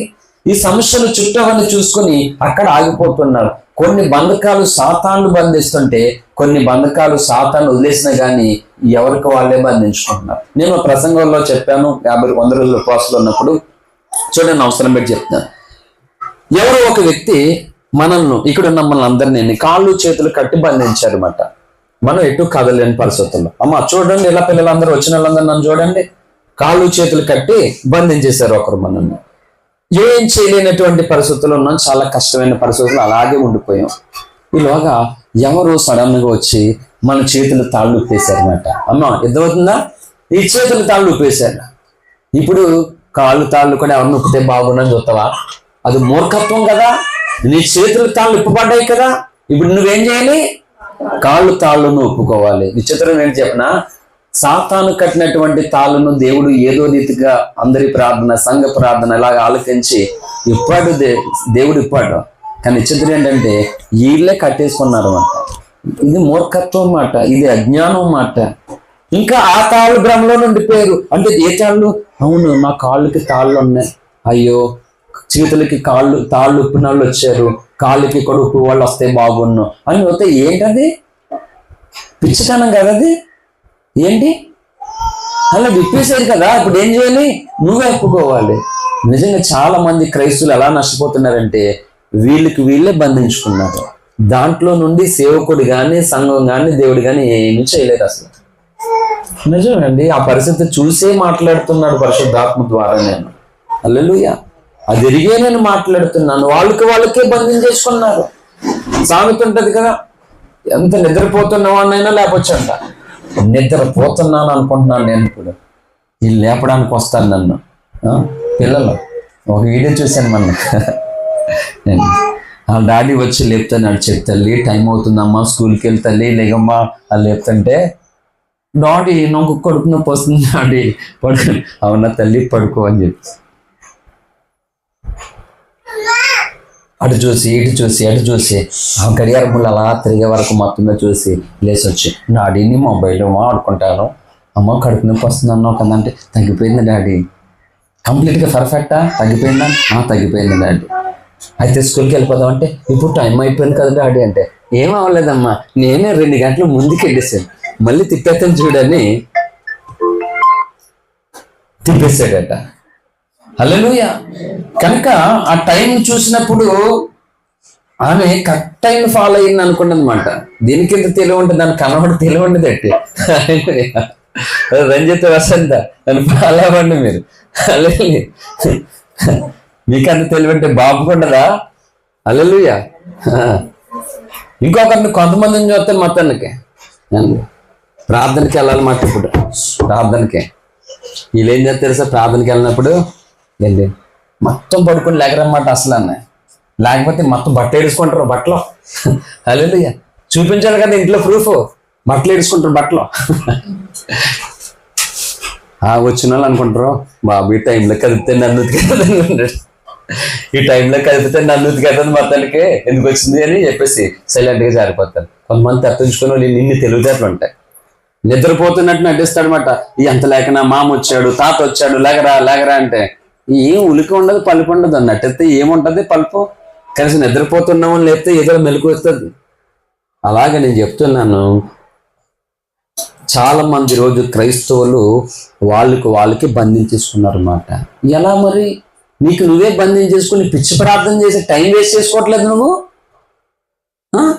టైం వేస్ట్ చేసుకుంటున్నారు, నీకు నీవే బంధించేసుకొని. కావాలితే చూసుకో, దేవుడు నీకు విడిపించిన తాళ్ళు ఎక్కడ ఉన్నాయో చూసుకో. కాలిపోయే సునాములు అవి. హల్లెలూయా. నీ బంధకాలను నువ్వు ఉప్పేసుకోవాలన్నమాట. అవి ఉంచుకున్నారు అలాగే. ఇంకేం జరుగుతుంది? జరగదు కార్యము. హల్లెలూయా. కాబట్టి విశ్వాసానికి కర్తయు దాన్ని కొనసాగించేవాడనే యేసు వైపు చూడండి. నేను ఇంకా మెసేజ్లో అడుగు పెట్టలేదు, ఒక విశ్వాసం దగ్గర ఆగానమాట. అది ఇంకా నేను ఎటు తీసుకువెళ్ళలేదు, జస్ట్ దాని అంచునే ఉన్నాను. హల్లెలూయా. భోజన బలము చేత ప్రయాణం చేశాడు ఏలియా. కాబట్టి నువ్వు నేను రకరకాల బంధకాలలో, నువ్వు కట్టుకున్న బంధకాలు, సాతాను కట్టిన బంధకాలు అక్కడ బంధింపబడి ఉండిపోయాం. ఇప్పుడు నీకేం కావాలంటే శక్తి కావాలి, ముందుకు రావాలంటే అంటే వినడం వలన విశ్వాసం కలుగుతుంది. అది దేవుని కూర్చున్నటువంటి మాట వల్ల మాట. అంటే వాక్యాన్ని నువ్వు ఫాలో అవ్వలేనప్పుడు, వాక్యాన్ని నువ్వు పట్టించుకోలేనప్పుడు, నువ్వు వస్తావు ప్రార్థనకి, వాక్యం వింటావు. ఎంత వాక్యం విన్నా వాక్యంలో ఉన్న ప్రభావాన్ని నువ్వు తీసుకో, ఏం ఉపయోగం నీకు?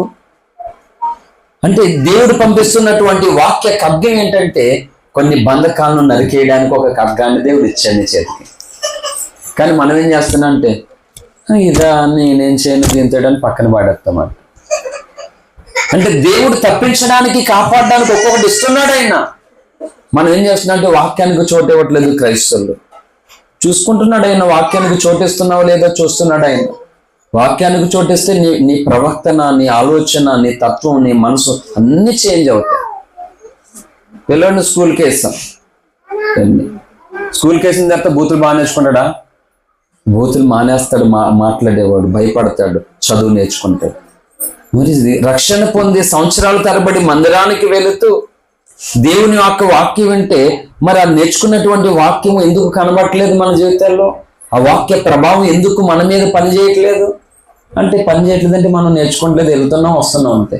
అటెండెన్స్ కోసం కాదు కదా, అవునా కదా? అటెండెన్స్ కోసం కాదు మనం వచ్చేది, క్రీస్తుతో కలిసి ఉండడం కొరకు వస్తున్నాం. పిల్లలు వినాలి, హల్లెలూయా. కనుక దేవుని గూర్చి వింటున్నప్పుడు, ఆయన వాక్యము ద్వారా వింటున్నప్పుడు ఈ వాక్యం ఏం చేద్దంటే, ఇగో ఏలియా మరణాపేక్ష కలిగిన వాడుగా ఉన్నప్పుడు ఏలియాను బలపరిచి మరలా కొద్ది దినాలు ప్రయాణం చేసే సామర్థ్యము, శక్తి, అభిషేకం ఇచ్చిందన్నమాట. హల్లెలూయా. అలాగ మనకి ఇస్తుందట.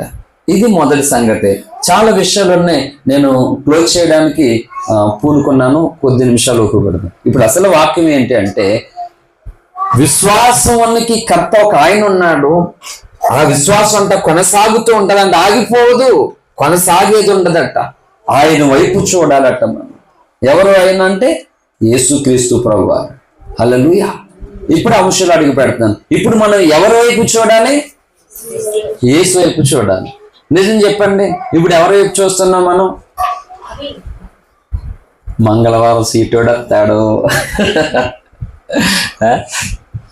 మంగళవారం సీటోడు వస్తాడు, శుక్రవారం కాపలుడు వస్తాడు, ఇలా ఆడవైపు చూస్తున్నాం. అంటే మరి చూడమా, ఫలానా రోజు వాళ్ళు వస్తారు పంపించాలి అని చెప్పేసి ఇక నాకు అయ్యేసరికి నువ్వు వచ్చేసే ఉంటారు, లేకపోతే రావడం లేట్ అయ్యిందో ఏమో వచ్చేసారా. హల్లెలూయా. మా మేడం గారు అప్పుడే కాదు చెప్తారన్నమాట, రెడీమేడ్ లాగా అప్పటికప్పుడు మాట. హల్లెలూయా. అయితే నా మిషన్ తీసుకుని ఇలా ఇచ్చేయడమే అప్పటికప్పుడు మాట. ఈసారి నాకు సంబంధం లేదంటారు. నిజమే, అది ఫిజికల్గా జరిగేదే కాదన్నది. కానీ రియల్గా ఏంటి అని అంటే, మన జీవితాల్లో ఉన్నటువంటి పరిస్థితులు చూస్తున్నప్పుడు మనం ఏం చేస్తామంటే, నిజమే ఈ పరిస్థితుల నుండి ఎలా నేను బయటపడాలి, చుట్టూ అన్ని సమస్యలు నన్ను చుట్టుముట్టేస్తే ఏంటి, ఇన్ని రకాల పరిస్థితుల్లో ఆలోచన చేస్తుంటారు, మొత్తం అవి చూస్తారు తప్పించుకోవడానికి. ఇశ్రాయేల్ పరిస్థితి ఎలా ఉందంటే అండి, వెనకాల ఐగుప్తు సైనికులు తరుగుతున్నారు, వాళ్ళని చూస్తే ముందు చూస్తే ఎర్ర సముద్రం అడ్డొచ్చింది. ఇప్పుడు ఎటువైపు చూసినా వాళ్ళు ప్రమాదంలోనే ఉన్నారు. అర్థమవుతుందా? ఎటువైపు చూసినా ప్రమాదంలో ఉన్నారు. అయితే ఒక మాట చెప్తున్నాను, ఇశ్రాయేలీ రెండు స్థలంలోనికి మధ్యలో వచ్చి చిక్కుల్లో పడి మోషే మీద తిరుగుబడి సనుక్కుని బాధపడుతున్నటువంటి వాళ్ళని ఒక మాట అడిగితే, ఒకవేళ వాళ్ళు ఏమైనా బాధపడుతున్నారంటే లాగి లంపకాయ కొట్టాలన్నమాట వాళ్ళని. హల్లెలూయా. ఎందుకు అంటే ఒక మాట చెప్తున్నాను, ముందు ఎర్ర సముద్రం, వెనకాల ఐగుప్తీయులు తరుగుతున్నారు, మధ్యలో వీళ్ళు ఉండిపోయారు. ఈ మధ్యలో ఉండిపోయినటువంటి ఈ వ్యక్తులకు ఒక ఆలోచన రావాలి. ఏంటి ఆలోచన అంటే, అదే ఐగుప్త దేశంలో వాళ్ళ దగ్గరే ఉన్నప్పుడు దేవుడు వీరిని ఇక్కడ వరకు రప్పించడం కొరకు ఆ ఐగుప్తీయులకు వీళ్ళు కంటకుండా 10 తెగుళ్ళు రప్పించాడు. దేవుడు రప్పించడం లేదా? కప్పలు, పేర్లు, వడగండ్లు, రక్తము, ఇవన్నీ కూడా 10 తెగులు వచ్చేలేదా? ఇది 91వ కీర్తనల వాగ్దానం, ఏ తెగుల్ని గుడారం సమీపించదు వాగ్దానం, ఇశ్రాయేలు పట్ల నెరవేరిన వాగ్దానం. అది ఇప్పుడు ఏలాడుతున్నారు క్రైస్తవులు పట్టుకొని. మనకు ఆ వాగ్దానం చెప్పలేండి. ఏ తెగులు రాలేదా మనకే? డాక్టర్ దగ్గరికి ఎప్పుడు వెళ్ళలేదా మనం? మరి ఈ వాగ్దానం మనకెలా పనిచేస్తుంది? ఈ అర్థం కావట్లేదు బోధకులకు అసలు తలతోక లేకుండా తిక్క బోధలన్నీ. హల్లెలూయా. చెప్పండి, ఏ తెగులు నీ గుడారము సమీపించదట? వాగ్దానం వచ్చిందంట, ఏ తెగులు నీ గుడారము సమీపించదు. అప్పటికి అన్ని తెగులతోటే ఉంది. అప్పటికి అన్ని తెగులతోటే ఉంటే వాగ్దానం ఏమొచ్చింది? మరి చెప్పండి, ఇది ఇప్పుడు ఎప్పుడు నెరవేరుతుంది? ఇది నెరవేరుతుందా? సచ్చిన నెరవేరదు. ఇది నీకు నాకు నెరవేరదు కాదు. ఇది ఇశ్రాయేలీలు ఐగుప్తులో బానిసత్వంగా ఉన్నప్పుడు ఇశ్రాయేల్ని కాపాడు దేవుడు ఎలాంటి శక్తివంతుడు, ఐగుప్తులకి కలగడానికి భయం కలగడానికి 10 తెగుళ్ళు, ఏ తెగులు ఇశ్రాయేలు గుమ్మానికి గడపకి ఎవ్వరికి తగలలేదు. కేవలం వాళ్ళకు మాత్రం నెరవేరినటువంటి వాక్యం మాట. హల్లెలూయా. మరి 10 తెగులు చూసినప్పుడల్లా ఏంటి, అన్నింట్లో శవాలు ఉన్నాయి, వీళ్ళ ఇంట్లో లేవు. అన్ని పొలాల్లోనూ వడగండ్లు పడ్డాయి, వీళ్ళు దాంట్లో లేవు. అన్ని ఎద్దులు లోకంలో చచ్చిపోయినా వీళ్ళు చావలేదు. ఇన్ని చూసినప్పుడు ఇప్పుడు వీళ్ళు నిజంగా చెప్పండి, 2 సమస్యల మధ్య ఉన్నప్పుడు ఎవరి వైపు చూడాలి? చూడలేదు. ఆనాడు ఇశ్రాయేలు చేసినటువంటి తప్పే ఈరోజు ఖచ్చితంగా చెప్తున్నాను, మనం అందరం అవే తప్పులు చేస్తున్నాం. మరి ఆయన బాధపడ్డండి. ఇంత గ్రంథం ఇచ్చి, ఇంత స్టోరీ ఇచ్చి, ఇశ్రాయేలీగు మీ పితరులను కాపాడడానికి, నేను వాళ్ళని తప్పించడానికి నేను ఎంతలా దిగొచ్చానో చూడండి. మాటి మాటికి వాళ్ళు వ్యతిరేకమైపోతుంటే మళ్ళా ప్రవక్తలతో మాట్లాడుతూ వీళ్ళ కోసం ఎన్ని చర్చ చేశానో చూడండి. అందుకని పౌలు గారు చెప్పాడు కదా, ఏమని చెప్పాడు? 1 కొరింథీ పత్రిక 10వ అధ్యాయం 10వ వచనం త్వరగా చదవండి. 10:10 1 కొరింథీ. సనగకుడి, సనిగి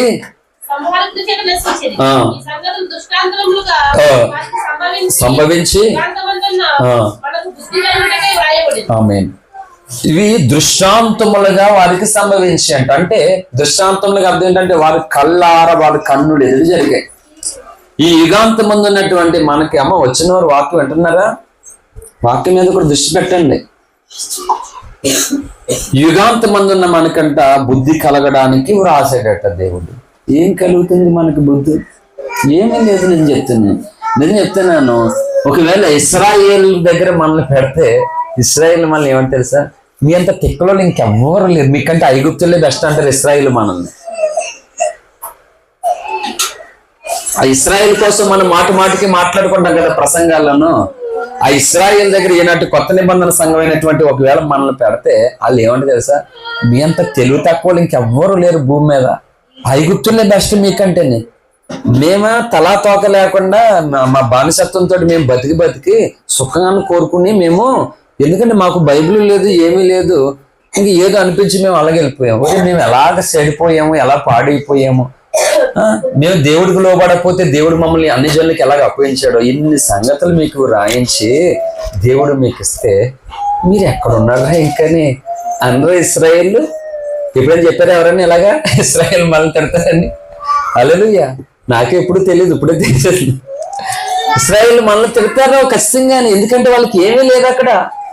మేము మనుషులను రా ఏదో అనిపించింది వెళ్ళిపోయాం. మరి మీరేటి దేవుడు ఇన్ని సంగతులు రాయించి ఇగో మా ప్రతి అడుగు, మా కదలిక, మా పని ప్రతిదీ చూసి అయినా మాకు ఏ ప్రతిఫలం ఇవ్వాలో లేకపోతే తీసుకోవాలో అన్ని చేపించి ఖచ్చితంగా మీ దగ్గర పెట్టాడు.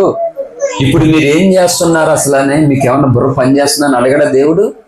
ఖచ్చితంగా అడుగుతాడు. అందుకే అంటున్నాను, మనం చాలా నష్టపోతూ ఉన్నాం. దేవుని రాకడ సమీపిస్తున్నటువంటి తరుణంలో ఎవరికి వాళ్ళకే బంధకాల చేత బంధింపబడిపోయి ఎవరికి వాళ్ళే ఉండిపోయారు మాట. 10 తెగుళ్ళు ఒక్కటి కూడా అంటలేదు.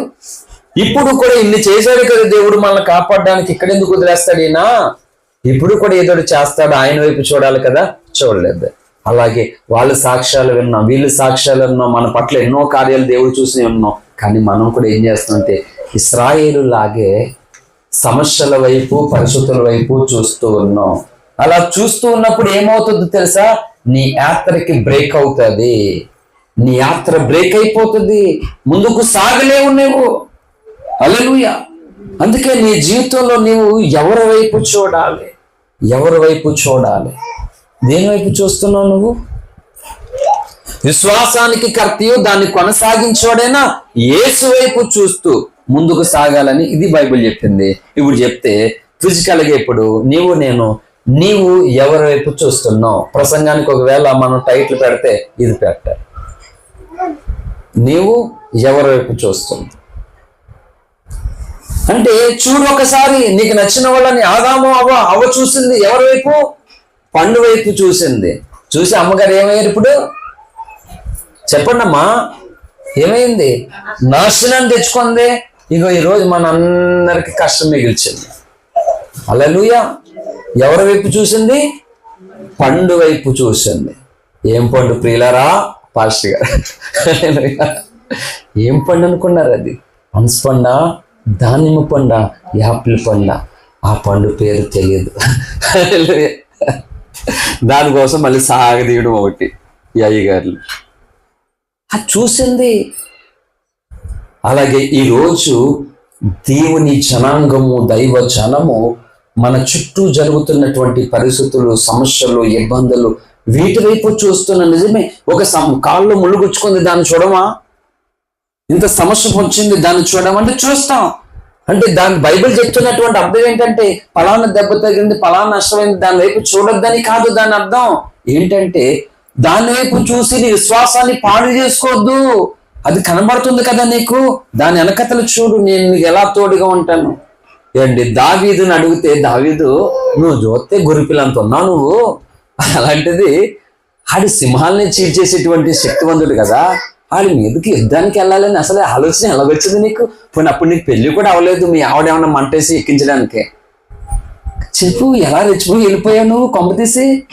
చెప్పు, ఎవరినైనా ప్రేమించావా? మంటతోటి ఏమన్నా పందులో గెలవడానికి వెళ్ళావా? నిజమే, ఎవరిని ప్రేమించానంటే శిలువబడిన క్రీస్తును ప్రేమించాను, యేసయ్యను ప్రేమించాను. అందుకే నేను ప్రేమ ఏమైనా చేపిస్తుంది కనుక.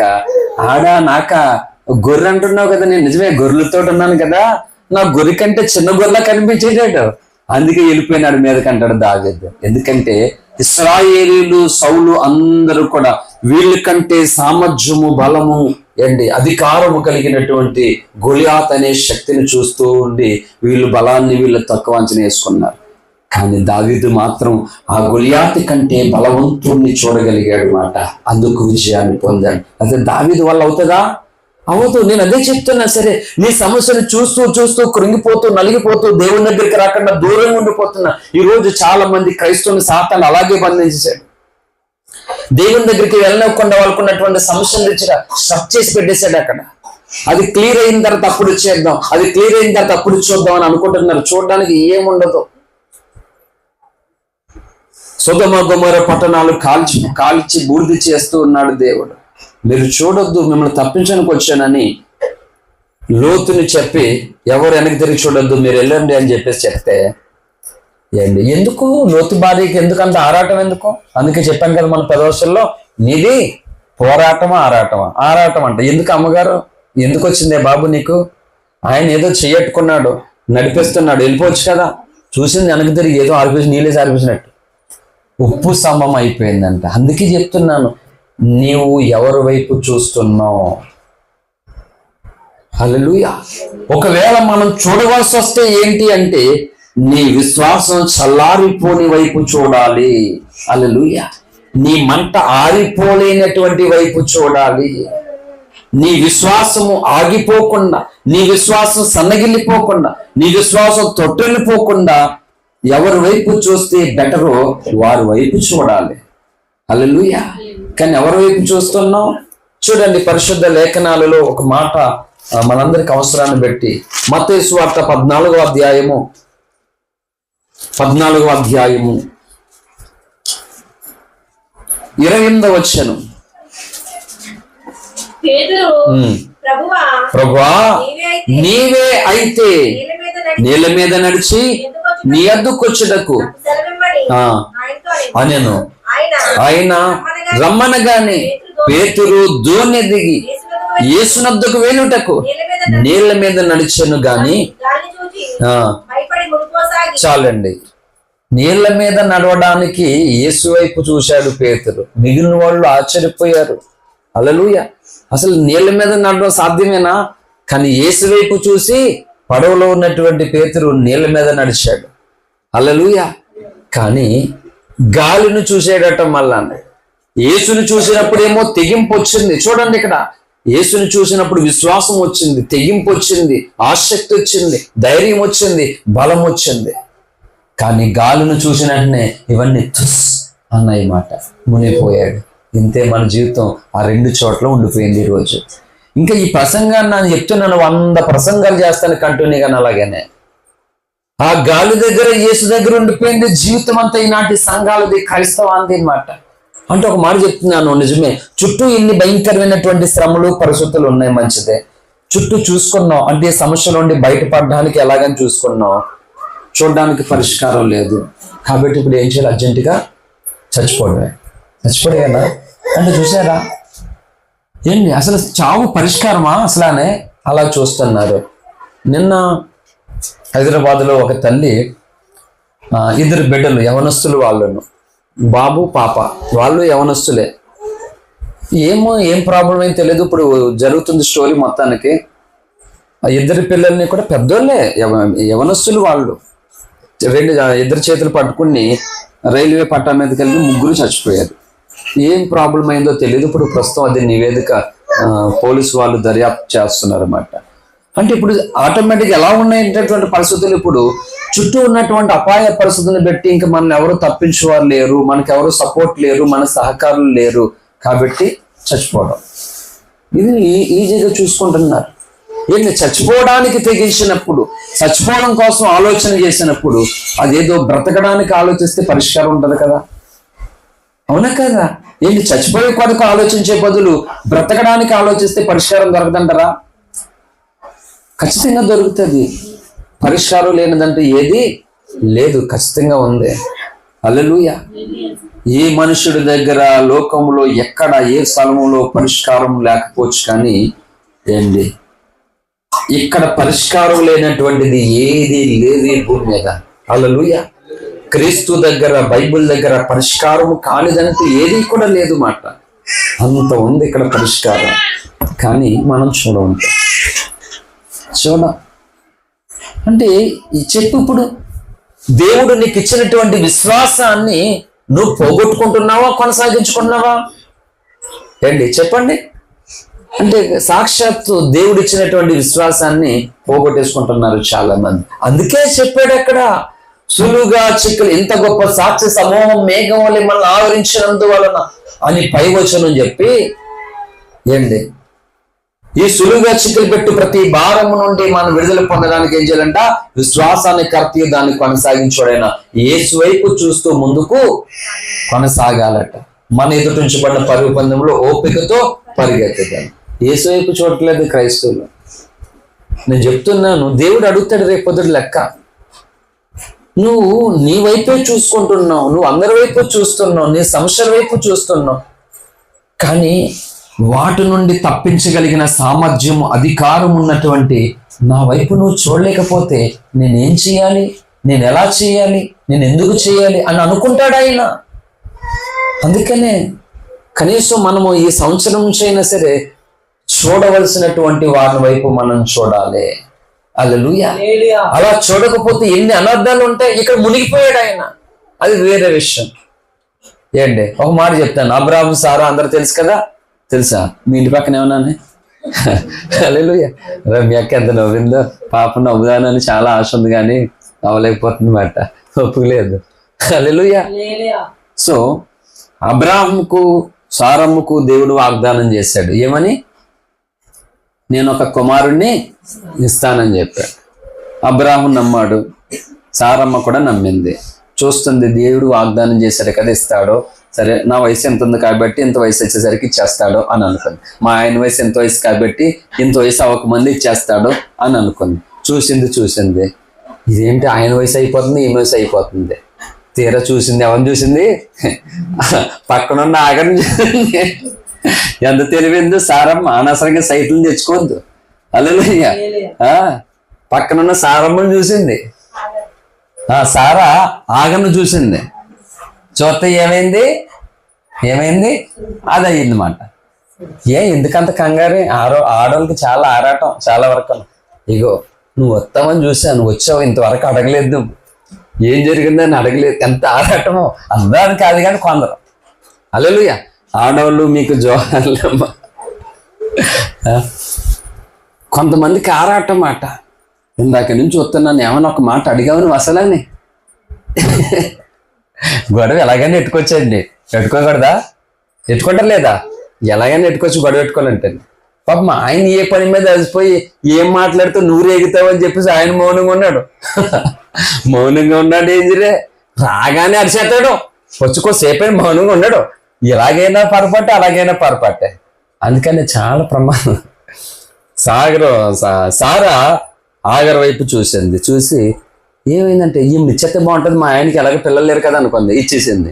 తర్వాత కథ మొదలైంది. హల్లెలూయా. అనవసరంగా సమస్య అన్నది ఏమవుతుంది, కొని తెచ్చుకొని అవుతుంది అన్నమాట. నిజమే. నువ్వు దేవుని వైపు చూడకుండా నీ సొంత తెలివిని ఉపయోగించుకొని, నీ సొంత తెలివితేటలను ఉపయోగించుకొని చూసావా, ఆ ప్రతి దాన్ని బట్టి నష్టం పొందుతావు ఖచ్చితంగా. ఇది బైబిల్ చెప్తున్న సత్యం, ఇది తిరిగిలేని సత్యం. హల్లెలూయా. నేను లూదియా వైపు చూశాను, వచ్చిందా లేదా అని, రాలేదు. పాస్టమ్మ గారి వైపు చూశాను, అమ్మా చెప్తావా ప్రసంగం, నాకు కొంచెం కష్టంగా ఉంది. ఎలాగ రాత్రి చెప్పాను కదా, ఎందుకంటే వాడు పడుకోనివ్వలే. రంజిత్ గారు వాడు వామిటింగ్ చేసేసుకున్నాడు నైట్. రాత్రి ఆల్రెడీ ప్రాబ్లం జరిగింది, 1 గంట వరకు అలాగే ఉన్నాం. తర్వాత ఏమో మంచి నిద్రపోయే సమయంలో వాడికి వామిటింగ్స్ అయినాయి. ఇంకా అలాగే మొత్తానికి ఇంక నిద్ర లేదు. ఇంక మొత్తానికి ఇద్దరు వైపు చూశాను, ఫెయిల్ అయిపోయాను నేను. ఇద్దరికి వందనాలమ్మా, లేకపోతే వీళ్ళు ఎవరి వైపు చూద్దరు ఈరోజు. చూసాను, నిజమే, సమస్తం సమకూడి మేలు కొరకు జరుగుతుంది. మా పాస్టర్ గారు తిట్టేస్తాడు, రాత్రి చెప్పాడు ముందే అనుకుంటు. నువ్వు చాలా టెన్షన్ పడింది. ఎందుకమ్మా ఫ్రీగా కూర్చో, టెన్షన్ పడద్దు అసలు. నువ్వు ఆలస్యంగా రావడం కూడా దేవునికి మహిమే. లేకపోతే నిన్నే చూద్దరు. చూడండి, ఇశ్రాయేలును నడిపించిన వాళ్ళు ఎవరో, మోషే. ఇశ్రాయేలును నడిపించింది మోషే. ఇప్పుడు ఇశ్రాయేలును నడిపించినటువంటి మోషే దేవుని వైపు చూస్తూ దేవునితో గడుపుతుంటే, ఈ ఇశ్రాయేల్ అందరూ ఎవరి వైపు చూశారు? అహరోను వైపు చూశారు. అహరోను ఎవరి వైపు చూశాడు? వాళ్ళు ముక్కు చెవులంక చూశాడు. ఏమి చూశాడు? ముక్కు చెవులంక, బంగారు దిద్దులన్నీ చూశాడు. అగ్నిలో దూడకి మొత్తం తయారు చేశాడు. చూసారా, ఈ ఇశ్రాయేల్ ఎంత పాపం చేశారో వీళ్ళు. మాటికి ఎంత ఈ కష్టాలు కొని తెచ్చుకున్నారు వీళ్ళందరూ. మాటికి వాళ్ళు అంటారు మళ్ళీ అందుకొని, మీరు మాకంటే డేంజర్ రకాలు, మీరు మాకంటే దద్దములు, మీరు మేము ఇలా చేసాం కదా అన్ని మీ దేవుడు ముందే చెప్పాడు కదా, ఇక్కడ రాయించాడు కదా మా కోసం, మేము చేసిన పనులు అన్ని రాయించాడు కదా. మరి చదివినప్పుడన్నా మీకు బుద్ధి రావాలి కదమ్మా, విన్నప్పుడన్నా మీకు బుద్ధి రావాలి కదమ్మా. మీ పాస్టర్ గారు అంత అరిసరిసి చెప్తుంటే కనీసం గడ్డి తినాలి కదమ్మా అని అందరూ ఇశ్రాయేళ్ళు. ఒక్కడిని తీసుకొచ్చినా సరే మొత్తం మనకు ఆదావుడు వాయించేస్తారు ఇశ్రాయేల్ని. మనం వాళ్ళని తిట్టుకోవడం కాదు, వీళ్ళు మరకంటే దారుణం అనుకుంటారు వాళ్ళు. ఎందుకంటే వాళ్ళకి ఏమీ తెలియదు అక్కడ. ఈ బుద్ధి ఎలా ఉంటే అలాగ వెళ్ళిపోయారు. కానీ ఇప్పుడు మనం అలా వెళ్ళడానికి కాదు కదా. ఇప్పుడు సరే, నువ్వు ఉన్న ప్రతి స్థలంలో సీసీ కెమెరా ఉంది. అంతేకాదు, సీసీ కెమెరా రెండో రకం, కొత్త రకం నేనే కనిపెడుతున్నా. ఏంటి, నువ్వు ఇక్కడికి వచ్చిన తర్వాత నువ్వు మనసు ఏమనుకుంటున్నావా, ఇది చంపే అనవసరంగా వచ్చి ఇంటికాడ సమస్య సరిపోలేదు, ఈడు మాత్రం మైక్ వదలకాడు చంపేస్తున్నాడు ఈడు. నువ్వు అనుకుంటున్నావు కదా, సీసీ కెమెరా రికార్డ్ చేసి చూపించేసింది అనుకో, అది సంఘంలో నేను ప్లే చేశాను అనుకో, ఎలా ఉంటుంది కదా చెప్పు అనుకుంటున్నావు. జాగ్రత్త. హల్లెలూయా. జాగ్రత్త. నువ్వు ఇక్కడికి వచ్చింది నీ టైం అంతే, టైంకి రావడం నీ పని అంతే. హల్లెలూయా. మరి నేను ముగించడం నీ చేతుల్లో నువ్వు ఎందుకు ఎట్టుకుంటావు? హల్లెలూయా. నేను ముగించడం నీ చేతుల్లో ఎట్టుకోకూడదు. అలాగా కొంతమంది పాస్టర్ గారు ముగించడానికి చేతులు ఎత్తి వింటారు బట్ట, వాళ్ళు స్విచ్ నొక్కుతారు. ఏమీ లేదు అక్కడ. ఈ చిత్రం ఏంటి చెప్పిన, యానంలో స్టోరీ గొప్ప కామెడీ మాట. ఏమంటే, ఒక పెద్ద మీటింగ్ జరిగింది, మమ్మల్ని పిలిచారు, వెళ్ళాం. ఒక సభ జరిగింది. స్పీకర్ ఎవరా అని అడిగితే ఒక లేడీ పాస్టర్ గారు అన్నమాట, హైదరాబాద్ నుంచి వచ్చిందంట. లేడీ పాస్టర్ గారు సరే ఎవరైతే మనకేంటి, తర్వాత అర్థమైంది లేడీ పాస్టర్ గారు కాదు, డబ్బులు ఇచ్చే పాస్టర్ గారు అని. ఏమైందంటే మైక్ ఆమె చేతిలోకి వెళ్ళింది. ఇంకో ఆయన అన్నాడు, మేడం గారికి తర్వాత ఇద్దాం, ముందు వీళ్ళందరినీ త్వరగా ఫినిష్ చేస్తే ఆమెకి ఇద్దామంటే, లేదు ఫస్ట్ మేడం గారికి ఇచ్చేద్దాం, ఏం కాదులే హైదరాబాద్ నుంచి వచ్చారు కదా అలసిపోయి ఉంటుంది, నిజం చెప్తున్నాను దేవుని సాక్షిగాని. ఆమె మైక్ తీసుకొని ఏం చెప్తున్నారు, ఏం మాట్లాడుతున్నారో తెలియదు, ఒకటి మొక్కలు ఒకటి చూసుకోండి. నేను ముందే చెప్పాను కదా మైక్ ఆమెకి ఇవ్వద్దని, చూసుకొని చివరికి ఏం చేశారంటే ఆ మైక్ వచ్చిందని మెయిన్ ఆపేశారండి. జ్ఞానంలో రియల్గా విచిత్రం ఏంటంటే మెయిన్ ఆపినా సరే ఆవిడ మైక్ ఆపట్లేదు. ప్రియులారా, ఈ మైక్ లేకపోతే, ఈ మైక్ నినకాక మొన్న వచ్చింది, అపోస్తులు ఏ మైక్ వాడారు, మనం కూడా ఇప్పుడు ఈ మైక్ను వాడుకుందాం అని మొదలెట్టేస్తున్నాం. ఒక్కొక్కడు మాడిపోయింది, మామూలుగా కాదు. అందుకే చెప్తున్నారు, పిచ్చోళ్ళారా డబ్బులు ఇచ్చే వాళ్ళని తీసుకొస్తే అలాగే ఉంటది కథ. హల్లెలూయా. అభిషక్తులు తీసుకొస్తే కథ వేరేలా ఉంటది. హల్లెలూయా. అందుకే చెప్తున్నాను, ఎవరి వైపు చూడాలి, ఎవరి వైపు చూస్తున్నాం, ఇది సంఘము తెలుసుకోకపోతే క్రీస్తు రాకడ సమయంలో చాలా ఘోరాతి ఘోరమైన నష్టాలు పొందుకోవాల్సి వస్తుంది. ఇప్పటికే పొందిని చాలు, ఇప్పటికి బోల్డ్ పొందాం, నేను నువ్వు మనము సంఘాలు సేవకులు బోల్డ్ పొందుకున్నాం మనం. ఇప్పటికైనా నీ చూపు మారాలి, నువ్వు ఎవరి వైపు చూస్తున్నావు మారాలి. ఇప్పుడు కూడా మారట్లేదు. ఇంక వీళ్ళు అన్నీ ఇంకా కథ అంతే. ఏంటి పీత ఎవరి వైపు చూస్తుంది, ఎవరి వైపు చూస్తుంది, మన వైపు చూస్తుంది, వస్తుంది.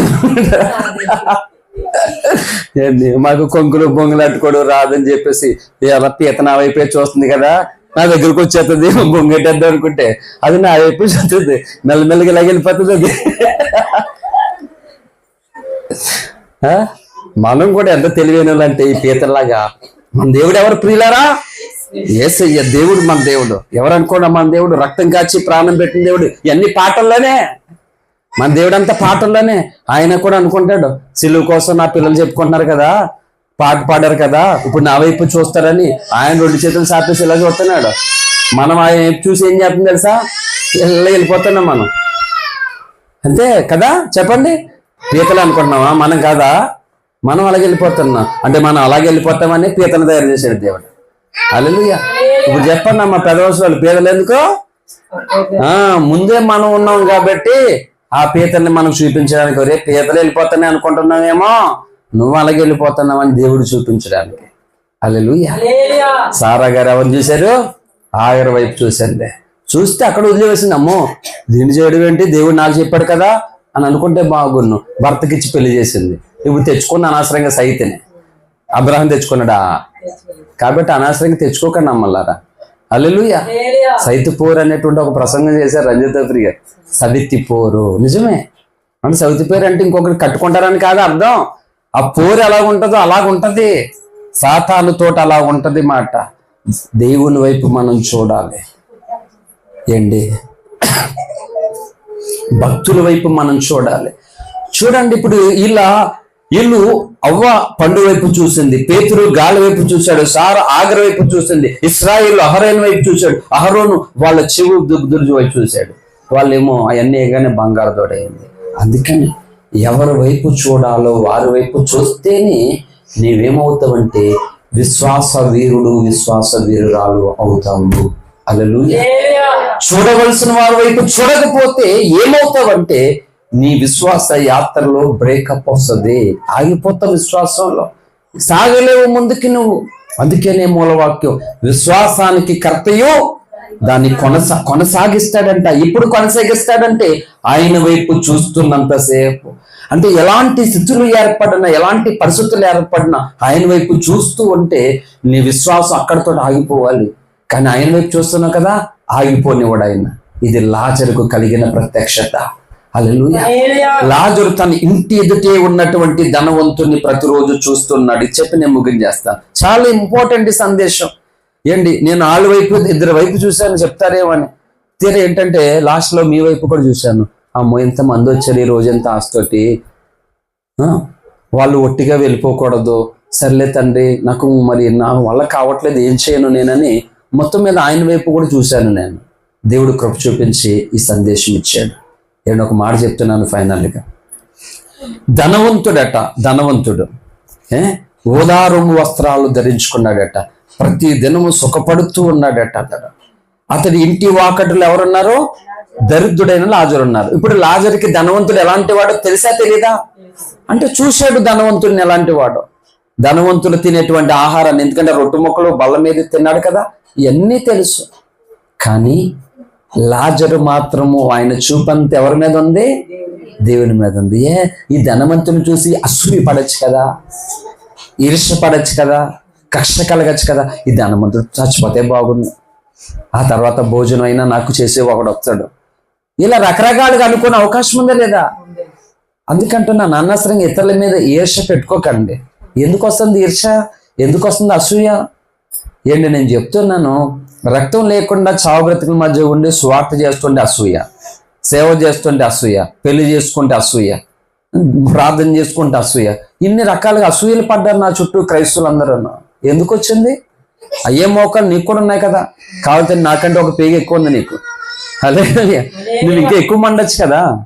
అంటే వీడు రోగంతో ఉన్నాడు, వీడు బలహీనుడు, వీడు ఇంత ప్రార్థన ఎందుకు చేయాలి, వీడికి ఎంత మంట ఎందుకు, ఎంత విశ్వాసం ఎందుకు, ఇన్ని రకాలుగా. నిజమే, చాలా కుట్ర జరిగింది నా మీద, అలా తెలుసా, చెప్తున్నాను అవసరాన్ని బట్టి. ఎందుకో ఆయన కృప, ఆయన కృప. హల్లెలూయా. యేసయ్య గారు పాడినటువంటి నా జీవం నీ కృపలో దాచితివే అనేటువంటి పాటలో మృత సముద్ర భయము నన్ను వెంటాడేనే ఏంటి, మృత సముద్రం అనేటువంటి ఒక భయం వెంటాడిందంట దైవజనాన్ని. అక్కడ కూడా దేవుడు ఆయనకి ఏం దొరికింది?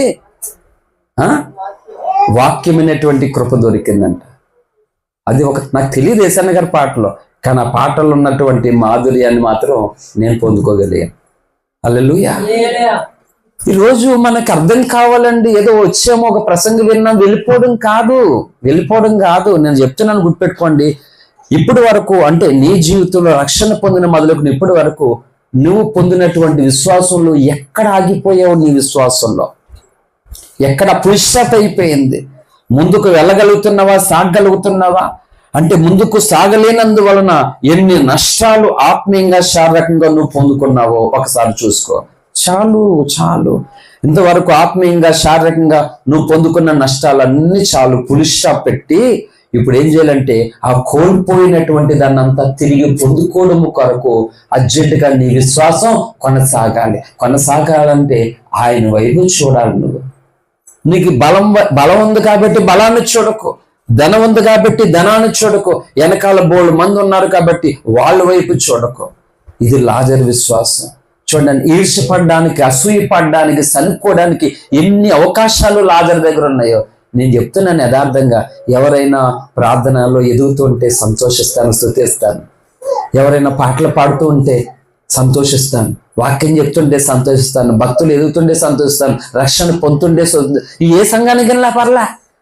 గణేష్, మేము హైదరాబాద్లో ఉన్నప్పుడు గణేష్ ఫోన్ చేసాడు, అన్నయ్య ఇగో మీ తమ్ముడు రక్షణ పొందుతాను అంటున్నాడు అని. అంటే అవునా, ఫోన్ చేద్దాంలో ఒకసారి కనబడినప్పుడు నాకు ఒకసారి ఫోన్ చేసి అని అంటే, తమ్ముడు రక్షణ పొందుతానన్నా అంటే కదా, సంతోషం తమ్ముడు, రక్షణ అంటే ఇది, బాప్టిజం ఇది, ఇగో ఇది, ఫోన్లో కొన్ని మాటలు చెప్పడం.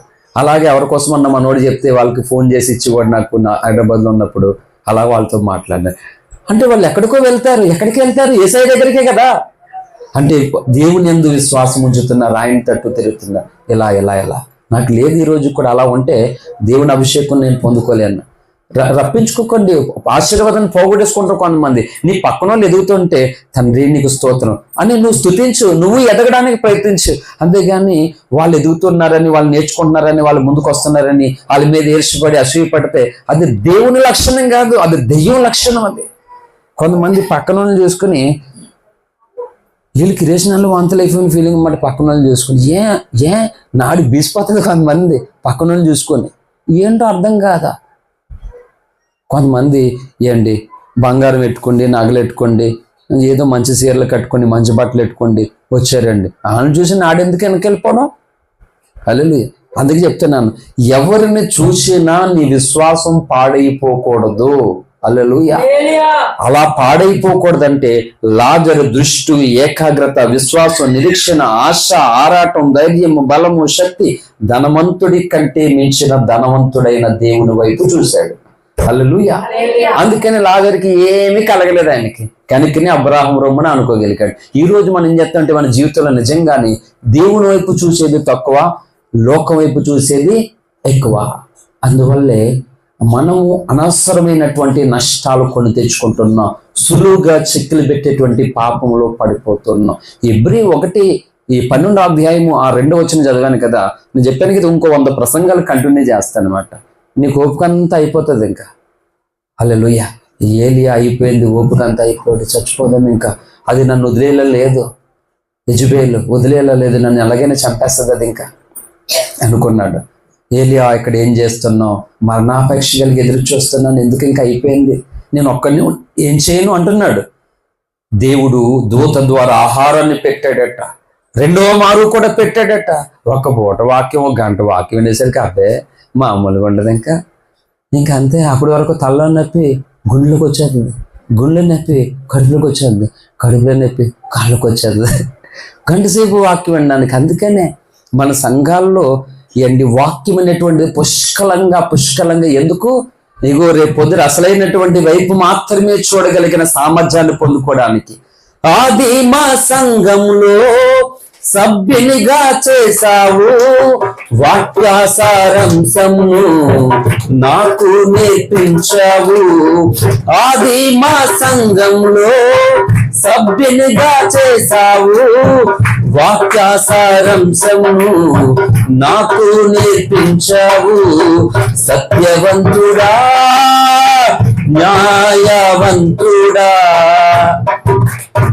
సత్యవంతుడా, న్యాయవంతుడా, ఓ నేస్తమా, నా సమస్తమా, నా ప్రాణమా, నా జీవమా, ఓ నేస్తమా, నా సమస్తమా, నా ప్రాణమా, నా జీవమా, నా ప్రాణమా, నా జీవమా. హల్లెలూయా. కరోనా తర్వాత నేను రాసినటువంటి పాట ఇది 5 సంవత్సరాల క్రితం. ప్రార్థనే ఊపిరి, స్వార్థే నా భారం, ఆత్మలే నా ఆస్తి, సెలివే నా షాడు. హల్లెలూయా. ఇప్పుడు వాక్యాన్ని ప్రేమించలేని సంఘాలు కోరుకుంటున్నాయి. వాక్యాన్ని ప్రేమించలేని స్థితిలోకి వెళ్ళిపోతున్నారు. వాక్యం తప్ప అన్నీ కావాలి. అందుకనే ఐగుప్తు దేశములో 7 సంవత్సరాలు అధికమైనటువంటి పంట పండుతాయి. మరి ఏం చేయాలంటే ఈ అధికమైన పంటనంతా జాగ్రత్త పడాలి. ఎందుకంటే మరో 7 సంవత్సరాలు రాబోతున్నాయి. భయంకరమైన కరువు రాబోతుంది. అప్పుడు ఆ కరువులో ఈ అధికముగా పండిన 7 సంవత్సరాల పంట నిల్వ చేస్తే ఈ కరువు తెలియకుండా ఉంటుందని ఫరోకి యోసేపు సలహా ఇస్తే, దీనికి యోగ్యుడు నువ్వు మాత్రమే, ఈ పని నువ్వే చేయి, ఎవరి కొల్ల కాదు అంటే, కనానులోను కూడా, ఏ కనాను? పాలు తేనెలు ప్రవహించు కనాను అంట. ఇశ్రాయేల్ ఐగుప్తులో ఉన్నప్పుడు కనానికి నడిపించాడు కదా దేవుడు ఐగుప్తుల్ని, ఇశ్రాయేల్ని. ఇప్పుడు అలాంటి కనానికంట కరువు వచ్చిందంట. యాకోబు అంటాడు, నాయనలారా ఐగుప్తులో ధాన్యం ఉన్నదని తెలిసింది నాకు, మన కొరకు కొనుక్కురండి. పంపించాడు కుమారులందరినీ. 7 సంవత్సరాలు అధికమైన పంట పండింది. మరో 7 సంవత్సరాలు ఘోరమైనటువంటి కరువు వచ్చింది. ఈ అంచకాలంలోనూ కూడా అంతే. ఓఫిర్ మినిస్ట్రీస్ లో అధికమైనటువంటి వాక్య పంట పండిస్తున్నాడు దేవుడు. ఉన్నవాళ్ళు కూడా ఆ పంటను పోగొట్టుకుంటే మీకంటే అన్ని జనులే చాలా చాలా బెస్ట్ మాట. లోకానికి దొరకదు వాక్యం. ఇంకా మార్తా మరియమ్మల కథలు, 5 రొట్లు 2 చిన్న చేపలు, ఎర్ర సముద్రము, ఆరిన నేల, ఇంక ఇదే కథలు వస్తాయి అందరి దగ్గర. ఇంకా ఉండదు. ఇంకా ఎందుకంటే మేఘము లేదు, ఆత్మ అభిషేకము లేదు, నడిపింపు లేదు కనుక ఇవే స్టోరీస్ రిపీట్ అయిపోతుంది. అప్పుడు పుడతాది సంఘాల్లో జనులకి దాహము, వాక్య దాహము. ఇదేంటి ఎన్ని సంవత్సరాలు ఇదే స్టోరీ నేర్చుకుంటాను, నాకు సరిపోవడం లేదు, నాకు మంట కలుగుతుంది, ఏంటి నాకు సరిపోవట్లేదు, నాకు సామర్థ్యం లేదు, నాకు కలగట్లేదు, ధైర్యం లేదు, బలం లేదు, నిరీక్షణ లేదని సంఘాలకి ఈ భయంకరమైన కరువు రాబోతూ ఉంది. ఆ కరువును ఎవరు తీరుస్తారు అంటే, చెప్తున్నాను నిజంగా, ఇది అసహ్యం గర్వం కాదు. ఆ ప్రపంచ క్రైస్తవ సంఘానికి కరువు ఎవరు తీరుస్తారంటే యోసేపు మాత్రమే తీరుస్తాడు. ఈ అంత్యకాల యోసేపు అపోస్తలుల అద్దంకి రంజితోఫిరి గారు మాత్రమే. అందుకనే సంఘాలలో వాక్యం అనేది పరిశుద్ధాత్ముడు విలువగా కుమ్మరిస్తుంటే తెలివైన వ్యక్తులైతే అది పోగు చేసుకోమోట. హల్లెలూయా. ఇప్పుడు ఇక్కడ సపోజ్ బంగారం రేట్ ఎలా ఉందో తెలుసు కదా మనకి. హల్లెలూయా. బాగానే అప్డేట్ అవుతున్నారు మీరు. సరే, ఒక్కొక్కరికి ఉపవాస ప్రార్థనకు వచ్చిన వాళ్ళకి 50 కేజీలు బంగారం మూట ఇచ్చు. బాబాయ్ నాకు అసలు ఒంట్లో బాగాలేదు. ఏమ్మా మరియా రమ్య చాలా రోజులు కనబడిపోతే అలాగ ఉంటాయి, పేర్లు మారిపోతాయి. ఏమ్మా రూపా 50 కేజీలు బంగారం. బాబు గారు పిల్లలతోటే సరిపోవట్లేదు. ఏం చేద్దాం చెప్పండి? ఇచ్చేద్దాం. ఎవరు బలవంతులు? ఇచ్చేద్దామా? 50 కేజీలు అండి. కేజీ మామూలు కేజీ ఏమన్నానే 1000 గ్రాములు. గ్రామ్ ఎంత ఉందండి? 13, 14 ఉందంట. ఇంకా పరిగెడుతుందంట. ఆడపిల్ల పెరిగిపోతుంది. హల్లెలూయా. అలాంటి 1000 గ్రాములు 1 కేజీ 50 కేజీలట. మోటుకెళ్తాం లేదా? ఏదోలాగా ఈడ్చుకెళ్ళిపోతాం కచ్చలు వేసుకోండి. హల్లెలూయా. మరి వాక్యము దానికంటే విలువైంది కాదా? అసలు వాక్యం దగ్గర ఏది విలువైందండి? అసలు పరలోకంలో బంగారం అంతా ఎక్కడ ఉంటుంది? నడిచే కింద రోడ్డే బంగారం అన్నమాట. తారు రోడ్లు ఇక్కడ ఎలాగా ఏంటి?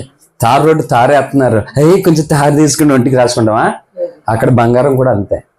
బంగారం ఉందని చెప్పి తీసుకుని అక్కడ మెల్ల వేసుకోం, ఒంటికి వేసుకోం. ఇక్కడ తారుని ఎలా మనం చూస్తాం, అక్కడ బంగారాన్ని అలాగే చూస్తారు అంతే. దానికి ఎలాంటి విలువ ఉండదు.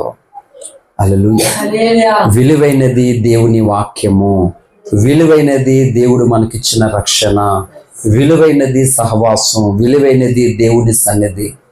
ఇది మనం కోల్పోకూడదు. ఆ వైపు చూడలేము. అదే చెప్తున్నాను. ఈ విలువైన వైపు మీద సాతానుడు నిన్ను చూడనివ్వకుండా నీకు కష్టం కలిగిందని, నష్టం కలిగిందని, దుఃఖము కలిగిందని, బాధ కలిగిందని ఇంకోవైపు చూస్తూ ఉన్నాడు. అంటే నీ ధనము, నీ జ్ఞానము, నీ బలము, నీ నిశ్వాసం, నీ నిరీక్షణ, నీ ధైర్యము, నీ సామర్థ్యం అంతా కూడా దాన్ని చూసి మొత్తం అంతా తరిగిపోయేలా చేస్తున్నాడు సాతానుడు. అందుకే పరిశుద్ధాత్మ దేవుడు పంపించినటువంటి సందేశం ఏంటంటే, తరిగిపోవడానికి వీల్లేదు నీ బలము, ఆగిపోవడానికి వీల్లేదు నీ యాత్ర, సన్నగిల్లిపోవడానికి వీల్లేదు నీ విశ్వాసం.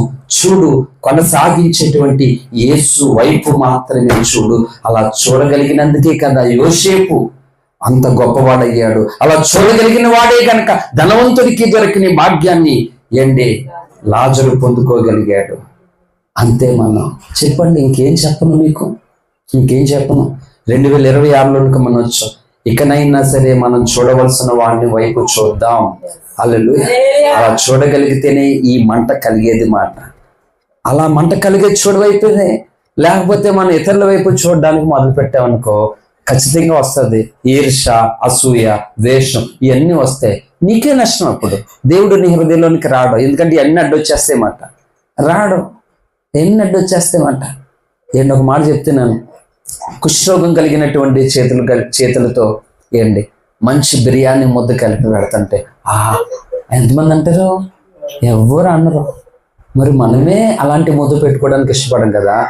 మరి ఇలాగ ఆత్మీయ కృషిని మన హృదయాల్లో కలిగి ఉంటే, ఏసయ్యా రాయేసయ్యా, నా హృదయంలోనికి రాయేసయ్యా, నా హృదయానికి ఇచ్చేస్తున్నాను ఏసయ్య అంటే ఆయన వస్తాడా?